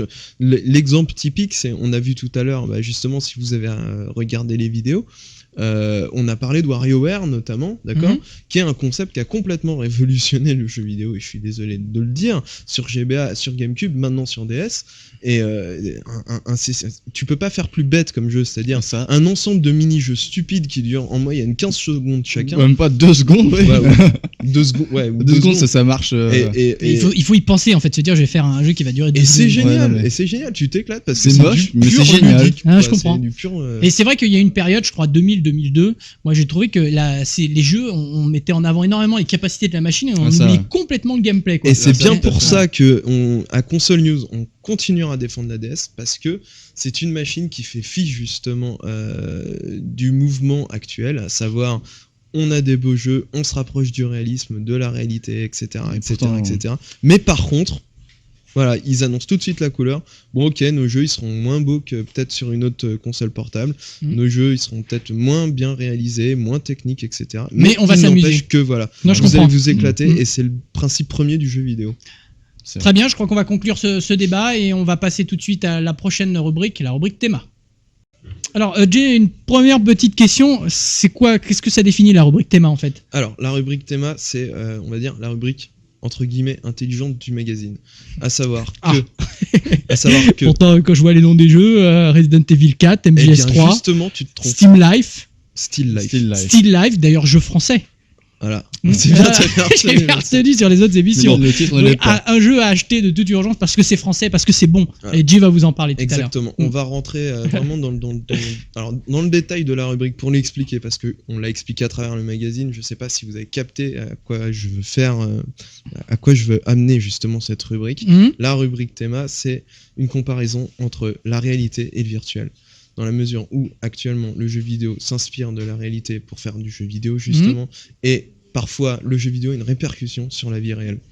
Oui, d'ailleurs, il y a même des fois le jeu vidéo tue, etc. C'est Il y a des débats là-dessus. Hein. Non, mais je veux dire, voilà. Même si on n'est pas du tout d'accord, on pense que les gens arrivent quand même à voir la réalité et à voir quand ils jouent à un jeu vidéo et on ne devient pas un tueur à cause de ça. Que le jeu vidéo, même s'il n'a pas encore été reconnu comme un art, est devenu un phénomène de masse, devenu un marché de masse, et que justement, il y a toujours une sorte d'influence, d'implication sur la vie en général. Et pour te donner un exemple, justement, le thème là qu'on a voulu développer sur ce numéro, c'était vraiment pour essayer d'exprimer la façon dont le jeu vidéo tire des choses de la réalité, de façon à faire quelque chose d'un ensemble cohérent et relativement réaliste, mais tout en ajoutant une petite part justement de virtuel. D'accord. Bon, je vais te laisser souffler dans tes mots très philosophiques et je vais en profiter pour lancer les vidéos et on en reparle juste après. Allez, voici donc la rubrique DVD avec des gros titres, hein, t'as pas pris beaucoup de risques. Alien Quadrilogy. En même temps, je vois pas pourquoi je prendrais. Non, mais t'as raison, de toute façon, si les films sont bons, ils sont bons. Hein. Et donc, c'est des DVD qui sont en cours de vente ou qui vont sortir. Non, normalement, quand le magazine sera sorti, ils seront sortis, ou alors ils vont sortir dans les semaines à venir, mais vraiment. Alors, donc, on a Alien Quadrilogy. Ouais. D'accord, donc je vous propose de voir la bande-annonce et on se retrouve juste après. C'est bon ? Voilà, donc c'était les 4 bandes-annonces du coffret d'Alien Quadrilogy. Tu nous fais un petit topo sur ces 4 films ? Un petit topo sur ces 4 films. Il y en a pour longtemps là. Je sais pas, tu peux nous dire. Tu me parles à moi. Il faut savoir qu'on n'est pas les spécialistes du cinéma et des. Non, mais c'est même pas ça, c'est que j'adore Alien, donc je vais. Non, mais ça va, t'as un peu de temps. Hein. On a 7-8 minutes sur cette rubrique. D'accord. Donc il y a Alien vs Predator. Alors c'est le dernier qui est sorti et c'est le plus critiqué des 4. Absolument. Pourquoi ? Parce que c'est un foutage de gueule. C'est pas crédible du tout déjà. Ouais, déjà c'est pas crédible. Non, et je crois qu'aussi on s'attendait à une grosse comment on peut dire, une grosse scène de baston et finalement une grosse confrontation et finalement il n'y a pas eu grand chose. Je laissais espérer la bande annonce. D'ailleurs. En fait non. Alors que c'est juste c'est un passage de si je puis dire. Un passage de 10 secondes. Donc entre guillemets c'est le plus mauvais des 4. Des 5 puisque c'est le 5e en fait. Moi j'ai Alien. Ah oui, c'est vrai que c'est le 5e, oui, voilà. tout à fait. Alien 1, Aliens. Autant dire que le 2 est Non, c'est Aliens, Alien le retour. Voilà, et qui est 3, voilà, Alien la résurrection. Voilà, et le meilleur est le 2. Je tiens à vous le dire, si vous avez envie de flipper grave, c'est le 3. Si vous avez envie de flipper grave, je vous le dis en ce qui me concerne parce que je l'ai vu plusieurs fois, regardez le 2. Le meilleur, c'est les 4. C'est mortel. Moi, j'adore. Moi, j'avoue que le Alien 1 m'a marqué parce qu'on était très jeunes. Donc moi, quand il y a l'œuf qui monte sur la gueule, ça fait flipper. Dans l'accouchement, c'est une scène mythique. Ah oui, si, ouais. Et le 2, extraordinaire. Vraiment extraordinaire, mais alors le 3, franchement. James Cameron, quoi. Mais si, le 3. Et le 3, il est plus psychologique. Donc c'est pour ça que t'as peut-être pas compris. Voilà, c'est vrai que. Non, mais attends, je reconnais, moi, je suis un. Attends. Non, mais je crois qu'il a aimé Godzilla, il aime bien les films blockbusters. Ah non, moi, c'est clair. Il aime pas s'emmerder au cinéma. Je regarde un film, je coupe le cerveau. C'est pour ça, je vous dis, je suis la génération Coca-Cola, comme dit TF1. Alien 3, il est très intéressant dans beaucoup de choix et enfin, moi, j'ai beaucoup aimé. D'accord. Et le 4? Et le 4, moi j'adore ce que fait Jeunet, quoi. Donc, voilà, et donc en fait, Alien vs Predator, c'est plus un coup marketing. L'ambiance, j'adore. Et Alien vs Predator, c'est un coup marketing. Voilà. Je l'ai pas vu, donc je reconnais, je l'ai pas vu. C'est Anderson. Monsieur Resident Evil, quand même, il faut le préciser, quoi. Qui est aussi une grosse bouse. Ah putain, Resident Evil, c'est une insulte à la série, quoi. Je l'ai pas vu non plus, donc je peux pas en parler. D'accord. On parle un peu du coffret, t'as des choses à dire sur le coffret? Il y a des bons, donc oui. Précisons donc qu'il est déjà sorti, mais que là ils le sortent en super beau coffret avec une tête d'alien et tout. Ça va coûter 150 €. Mais ah oui, quand même. Franchement, allez-y parce que genre déjà l'édition en elle-même collector, donc avec 50 heures ou je sais plus combien de bonus, les 4 films donc proposés en version longue, super format d'image, super son, etc. Et un coffret magnifique donc pour le supporter. Et donc 150 € à peu près. Mais franchement, allez-y parce que ça n'arrive pas tout le temps. Et si jamais vous l'avez pas déjà en zone 1, parce qu'il était déjà sorti en zone 1, procurez-vous-le. C'est bien. Bien dit. C'est toujours des phrases qui sont très difficiles à dire. Chaud, hein. Allez, on va passer tout de suite à autre chose. Je vous propose de regarder la bande-annonce de Un long dimanche de fiançailles. Voilà, donc c'était la bande-annonce de Un long dimanche de fiançailles de Jean-Pierre Jeunet. On n'a pas vraiment le temps de vous en parler beaucoup parce que le temps est compté. On va passer tout de suite à la bande-annonce de Arsène Lupin et on revient ensuite sur le plateau. La bande-annonce de Arsène Lupin, un film j'ai bien aimé. Je dirais pas qu'il m'a éclaté, mais bon, c'est comme d'habitude, moi je vais dire, ça se regarde. Divertissant quoi. Voilà, divertissant, ouais, pas chercher plus loin. Toi, Jay, vraiment, qu'est-ce que t'en penses quoi, toi ? Qu'est-ce que j'en pense ? C'est de la bouse. C'est pas mon genre de film. D'accord. Bah moi je pense que c'est un très sympathique film d'aventure avec un petit peu de mysticisme et tout, avec un personnage très élégant, très classe, des bons dialogues. Il est bien campé par Romain Duris en plus. Non, je trouve que vraiment c'est un sympathique film. On va pas crier au génie non plus. Non, c'est pas. Et je crois pas que c'était le but de ce film. Mais voilà, c'est un bon film, super divertissant. Donc c'est un film qui sort en DVD. Voilà. Donc il y a des bonus dans le DVD. Ouais, il y a pas mal de bonus en plus. Donc DVD intéressant. Donc si vous aimez les films sans prétention mais qui vous font passer un bon moment, bah vous gênez pas parce que franchement vous le regretterez pas. Voilà, c'est un divertissement. Et pour les autres, bah attendez qu'ils passent sur les chaînes hertziennes, maintenant sur les chaînes TNT. Et je vous propose maintenant de passer à All Boy. Allez, on envoie la bande-annonce. Magneto s'y va. Donc voici All Boys, donc je te laisse en parler, Jay. Voilà, All Boy, qui est un film, on va dire, intimiste, s'il est classé dans cette rubrique. Alors, surtout ne pas confondre avec Hellboy. Voilà, à ne pas confondre avec Hellboy, exactement. faut être idiot pour confondre avec. Bon, donc All Boy, c'est un film coréen. Ouais. Et c'est énorme. Plus qu'énorme même. Il y a... Quand on voit la bande-annonce, c'est vrai que ça a l'air énorme. Vous avez vu, j'imagine, comme tout le monde, parce que ça a été le grand événement, vous avez certainement vu Saw. Voilà, c'était sans jeu de mots. Hein.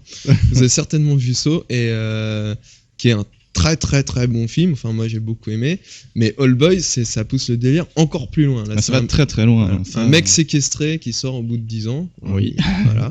Et qui essaye de se racheter une vie, qui découvre que sa femme s'est fait tuer alors qu'il est séquestré par le biais d'une télé. Enfin bon, c'est un truc psychologique à mort. Très très psychologique. Et c'est super noir et j'adore. Et bon voilà, on voulait rendre hommage à ce film. Donc un DVD à vous procurer.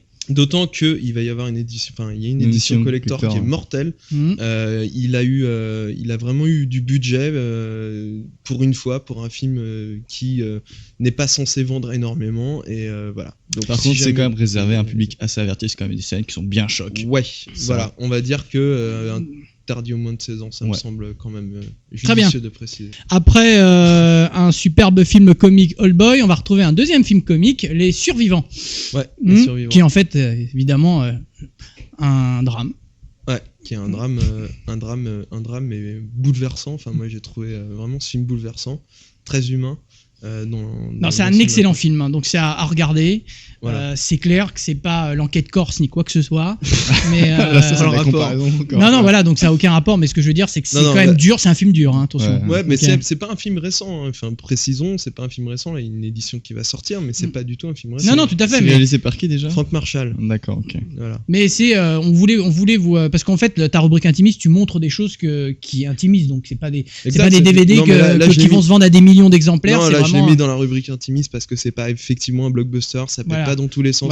Là, c'est l'histoire d'une équipe de rugby qui se crache sur la cordillère des Andes et où il y a quelques survivants qui sont obligés de bouffer les morts. Et donc toutes les questions que ça peut se poser avec des magnifiques paysages, un vrai film. Non, tout à fait. Très beau. Voilà, donc soit vous allez adorer, soit vous risquez de rester sur votre faim. J'ai du mal dans le côté dramatique, je veux dire. Donc, d'autres choses à rajouter ? Non, sinon il se fait faim, ouais. Ça, c'est donc voilà, donc c'était la rubrique DVD. Non, je n'ai pas vu de film comique dans sa rubrique. Ah désolé. Hein. Bon, bah, on essaiera peut dire Arsène Lupin, c'est quand même assez, bon, assez on léger, essaiera de vous mettre quelques films légers peut-être le mois prochain. Enfin, c'est pas moi qui décide, hein, c'est Jay. Et on va passer à l'une des dernières rubriques. Voici la rubrique bonus. Allez, on envoie tout. Allez, voici l'avant-dernière rubrique de cette émission. J'espère que tout se passe bien de votre côté en ce qui nous concerne. Ça, c'est décontracté, c'est tranquille. Vous voyez, on a le même naturel qu'en radio, mais au moins vous nous voyez. On continue donc avec un peu un fourre-tout de jeux vidéo, puisqu'il y a de la curiosité, il y a un spécial Tekken 5, il y a un grand écran, il y a un reportage. Donc vas-y, tu vas un peu nous dire un petit peu la logique de cette rubrique bonus. Curiosité, c'est la rubrique où on parle des trucs, on va dire ovni, c'est-à-dire des jeux, des concepts. Nintendo Dogs. Voilà. Une rubrique conceptuelle. D'accord, et même pour que vous compreniez mieux les choses, on va vous envoyer les... Alors vous avez dit que c'était assez particulier, alors tu peux pousser maintenant voilà, alors tu parlais de Tamagotchi tout à l'heure, et bah c'est un Tamagotchi version Nintendo avec des chiens. D'accord. Voilà, tout simplement. Un jeu qui va cartonner au Japon. Voilà, sûr et certain. Et qui devrait marcher aussi en Europe, hein, pourquoi il marcherait pas? Pourquoi pas on va avoir 3 clébards virtuels, mais s'en occuper, les caresser, machin. Enfin, pas gore, d'ailleurs, ils vont pas s'amuser à... Ah non, mais pas du tout, tu joues, tu les élèves, en plus ils reconnaissent le son de ta voix, parce qu'il y a un système de micro dans la DS. Ah ouais, c'est génial ça. Enfin voilà, c'est un jeu DS, encore une fois, voilà, qui innove grave, tu peux jouer avec tes chiens, tu peux les caresser, ça rappelle déjà tu leur donnes à bouffer. Un jeu qui avait sorti aussi en arcade, c'était un jeu où on prenait son chien. Oui, exact, sauf que là ça pousse le délire plus loin quand même. Et puis c'est très bien réalisé, enfin je veux dire, les chiens sont très réalistes quoi. Donc suite à ça, tu nous as prévu un spécial Tekken 5. Oui. Pourquoi ? Et je ne sais pas, mais ce que je sais, c'est qu'on va voir les vidéos. Donc une nouvelle vidéo donc de Tekken 5 de gameplay. Voilà.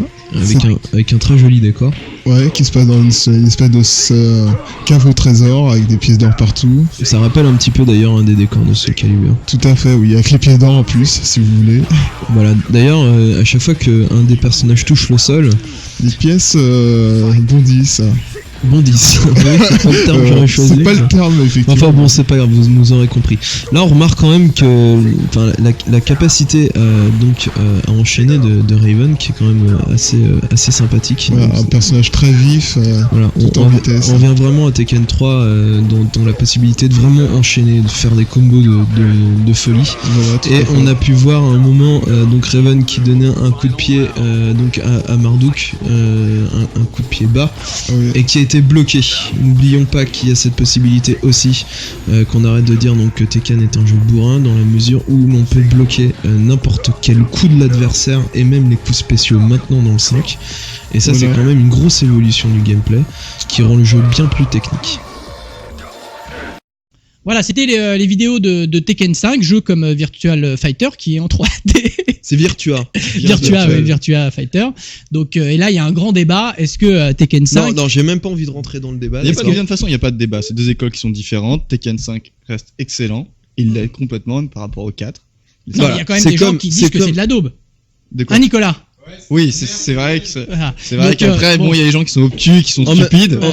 En même temps, il y a des gens stupides qui pensent que King of Fighter est mieux que Street Fighter, c'est pareil. Voilà, tu vois, bon, il y a deux écoles, donc on va pas revenir dessus, d'accord. Donc c'est deux types de gameplay différents. Voilà. Moi, j'adore Tekken, et là, en l'occurrence, Tekken 5, je trouve excellent. Non, mais en plus, il est parfaitement réalisé, il est super bien animé. Il y a rien à redire. Je veux dire, on a le droit d'aimer ou ne pas aimer, mais au niveau production du jeu, voilà. Complètement. Si jamais ça t'amuse de passer 4 heures sur une manette avant de faire un coup décent, tu joues à VF. Tu joues à Virtua Fighter. Si jamais t'as envie de prendre, si t'as envie d'une prise en main un peu plus immédiate. Oui, par contre, voilà. Tu prends au niveau du gameplay, effectivement, c'est beaucoup plus immédiat sur Tekken. Moi, par contre, je suis l'école de Virtua Fighter. Après. Mais reste-y, je m'en fous. J'y resterai. Moi, je suis une école Tekken. Quoique, l'autre soir, n'est-ce pas, je me suis quand même un peu mis dessus. Allez, voilà, messieurs, on va passer tout de suite à un autre jeu qui est Xenosaga épisode 2. Oui. Et je vous propose tout de suite de regarder la vidéo. Allez, on passe donc à Xenosaga épisode 2, après avoir vu la vidéo. Donc, qu'est-ce qu'on peut dire dessus ? Alors, la rubrique grand écran. Pourquoi une rubrique grand écran ? Parce que dans le même ordre d'idée que le reste, le jeu vidéo commence à t'en mettre plein la gueule, d'accord ? Et que y a des intros, il y a des scènes cinématiques qui, genre, tu restes devant comme ça et tu restes scotché parce que ça bute, quoi. Et là, en l'occurrence, Xenosaga épisode 2, c'est un jeu qui ne sortira sans doute pas en France. Donc je voulais vous présenter quand même un petit peu ce qui se faisait à l'étranger. En l'occurrence, là, c'est un jeu japonais qui a été réalisé par Monolith et par Namco, enfin en l'occurrence, qui est sorti sur PS2, qui ne sortira donc pas en France, mais qui propose, moi je trouve vraiment une très bonne dynamique scénique, etc. Donc là, le jeu est en US parce qu'il est sorti il y a très peu de temps en US, et je voulais vous faire un petit cadeau, voilà, en grand écran. Très bien, et on va terminer avec la rubrique reportage Metal Gear Solid 3. Alors, précision. Vous verrez au début de cette vidéo un logo Gameplay RPG. C'est normal, c'est parce que c'est nous qui l'avons fait. Mais donc, comme je voulais absolument que les lecteurs de Console News puissent en bénéficier, d'accord, c'est pour ça on vous l'a remis, voilà, tout simplement. Très bien, donc je vous propose de regarder la vidéo et on se retrouve juste après.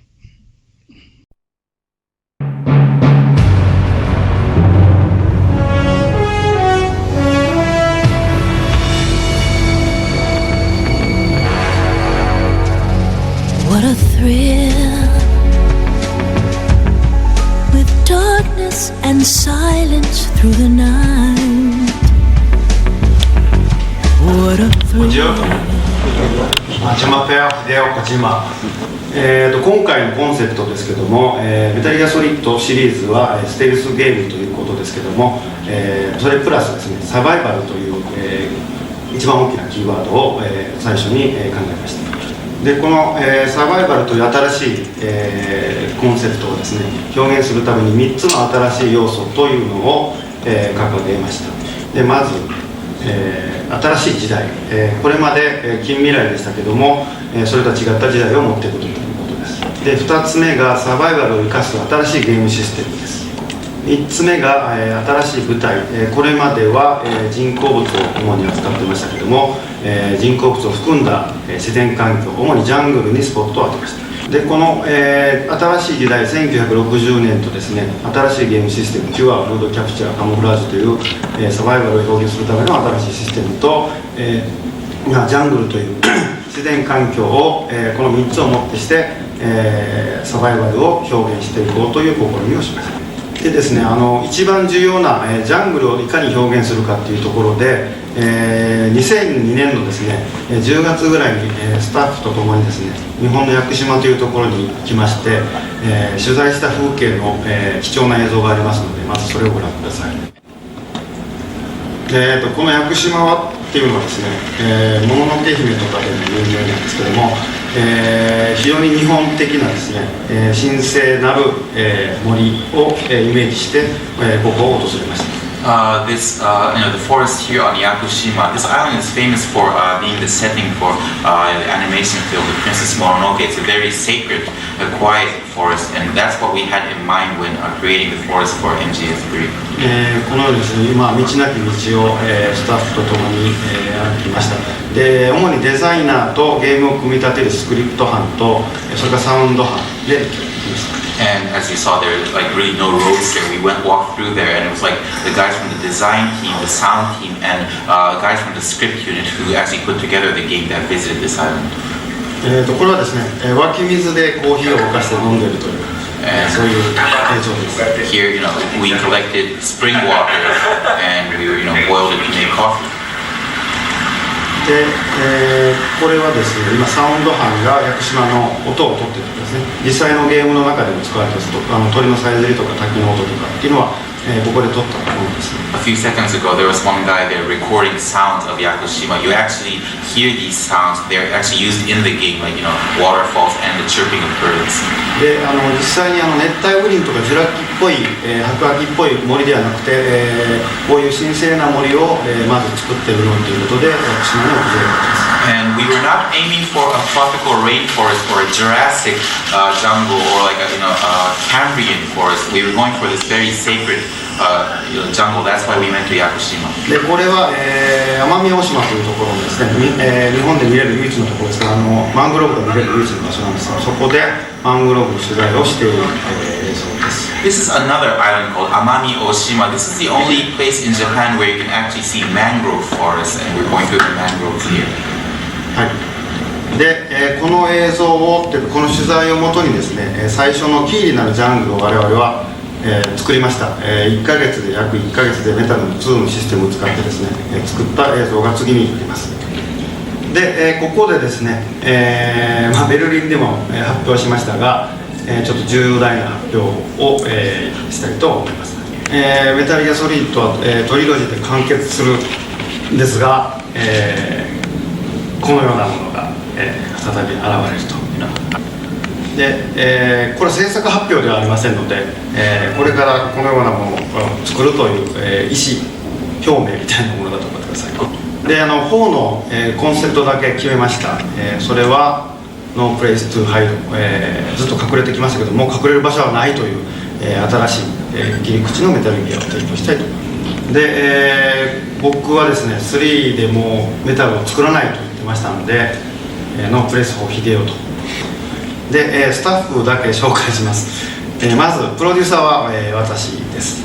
で、新しいプロデューサーとして今泉健一郎、監督はアラン・スミシですね。 Director Alan Smithy。 で、アートディレクターは、新川洋一になります。で、今日はですね、4のプロデューサーの今泉健一郎と、アートディレクターの新川洋一を、こちらのパリ一緒に来ていただきましたので、紹介させていただきます。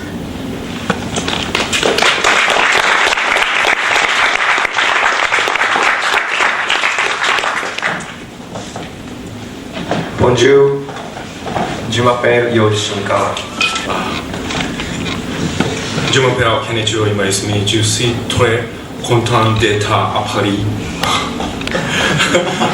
I'm very glad to be in Paris, and we just got here like 2 hours ago, a few hours ago, and I was very surprised because it's a very beautiful country and a beautiful building and a beautiful lady, and so I'd like to talk about a little bit about the Metal Gear Solid 4 with you guys, share the new concept and key point. And the key point for the Metal Gear Solid 4 is next generation. As a new producer together with a new director, I'd like to incorporate with this next gen things into the game through a fresh and intriguing storyline and gameplay, and that will use innovative tactics and captivating graphics and more and more stuff we are planning to. And however, we will stay true to the core of the Metal Gear series, which will remain solid. You know, and Metal Gear Solid 3 Snake Eater is filled with goodies, lots of new the features, and we feel should keep you busy until the release of the next Metal Gear Solid 4. Till then, we hope that you will enjoy and play this 3, and it will leave you hungry for more. And thank you very much. Merci beaucoup.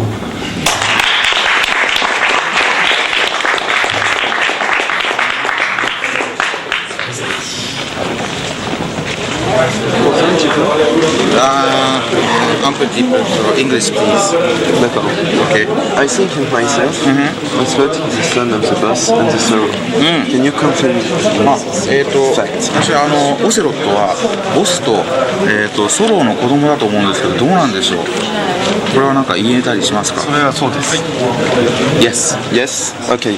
Alors, if yes, trilogy MGS is the story of the revenge of a man about the torture of her mother, about government and experience. それこそオセロットのその後というかその後のメタルの1、2っていうのはある種その母親がああいう風に惨めに死んでいったことに対するそのリベンジみたいなところはあったりするんですかね。そんな感じですね。僕が言うとダメなんですけど、外れてはありません。You know, I guess that's not something I should be saying myself, but that is not wrong. Okay. It probably shouldn't be coming from me. Okay, and the last question. Raiden is the son of the big boss and Eva. ライデンはあれですか、ビッグボスとエヴァの子供とかそういうこと。いや、それはないです。Okay. Okay, thank you.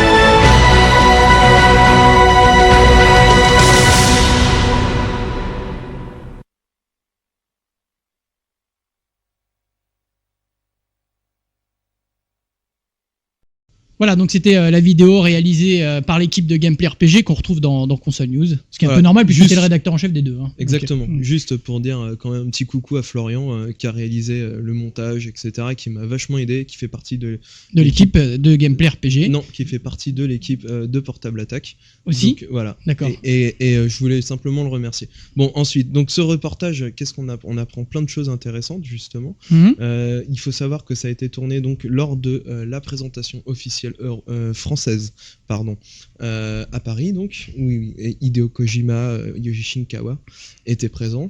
Et donc voilà, donc ce qu'on a voulu montrer dans cette vidéo, c'était d'abord toujours le même principe de la réalité virtuelle, à savoir qu'ils se sont donc servis d'une forêt qui s'appelait Haiku, qui a été utilisée pour Princesse Mononoke, enfin bon, ça vous l'avez vu dans la vidéo, et on voulait montrer ça, on voulait montrer aussi l'annonce de MGS4, parce que c'est important quand même, c'est-à-dire que Kojima avait précisé que après le 3, il n'y aurait plus de MGS, et là, tac, on a eu l'info...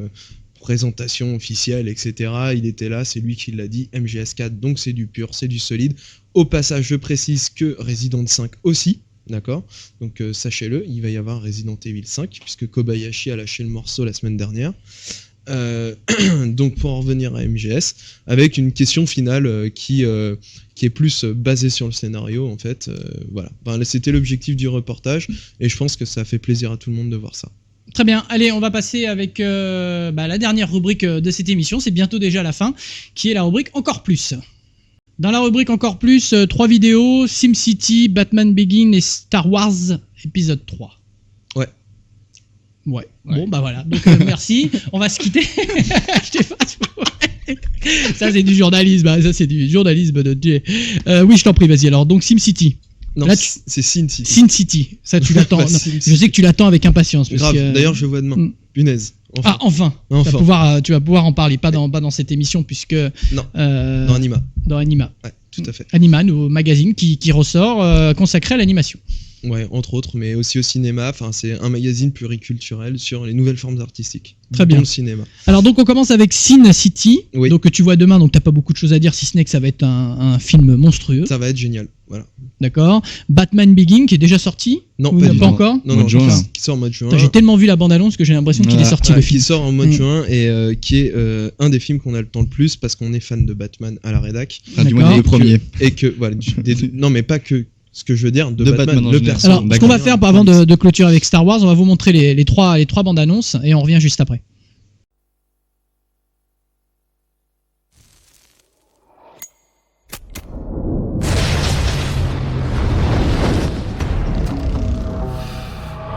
Goldie's dead. I've been framed for murder, and the cops are in on it. Open up, police. I'll be right out. Looking for Nancy Callahan? Eyes to the stage, Pilgrim. She's just warming up. Made a terrible mistake. We need to get out of here. Break this second. This clown's out of control. I followed him here to make sure he didn't hurt any of the girls. Us helpless little girls. It's time to prove to your friends that you're worth a damn. Sometimes that means dying. Sometimes it means killing a whole lot of people.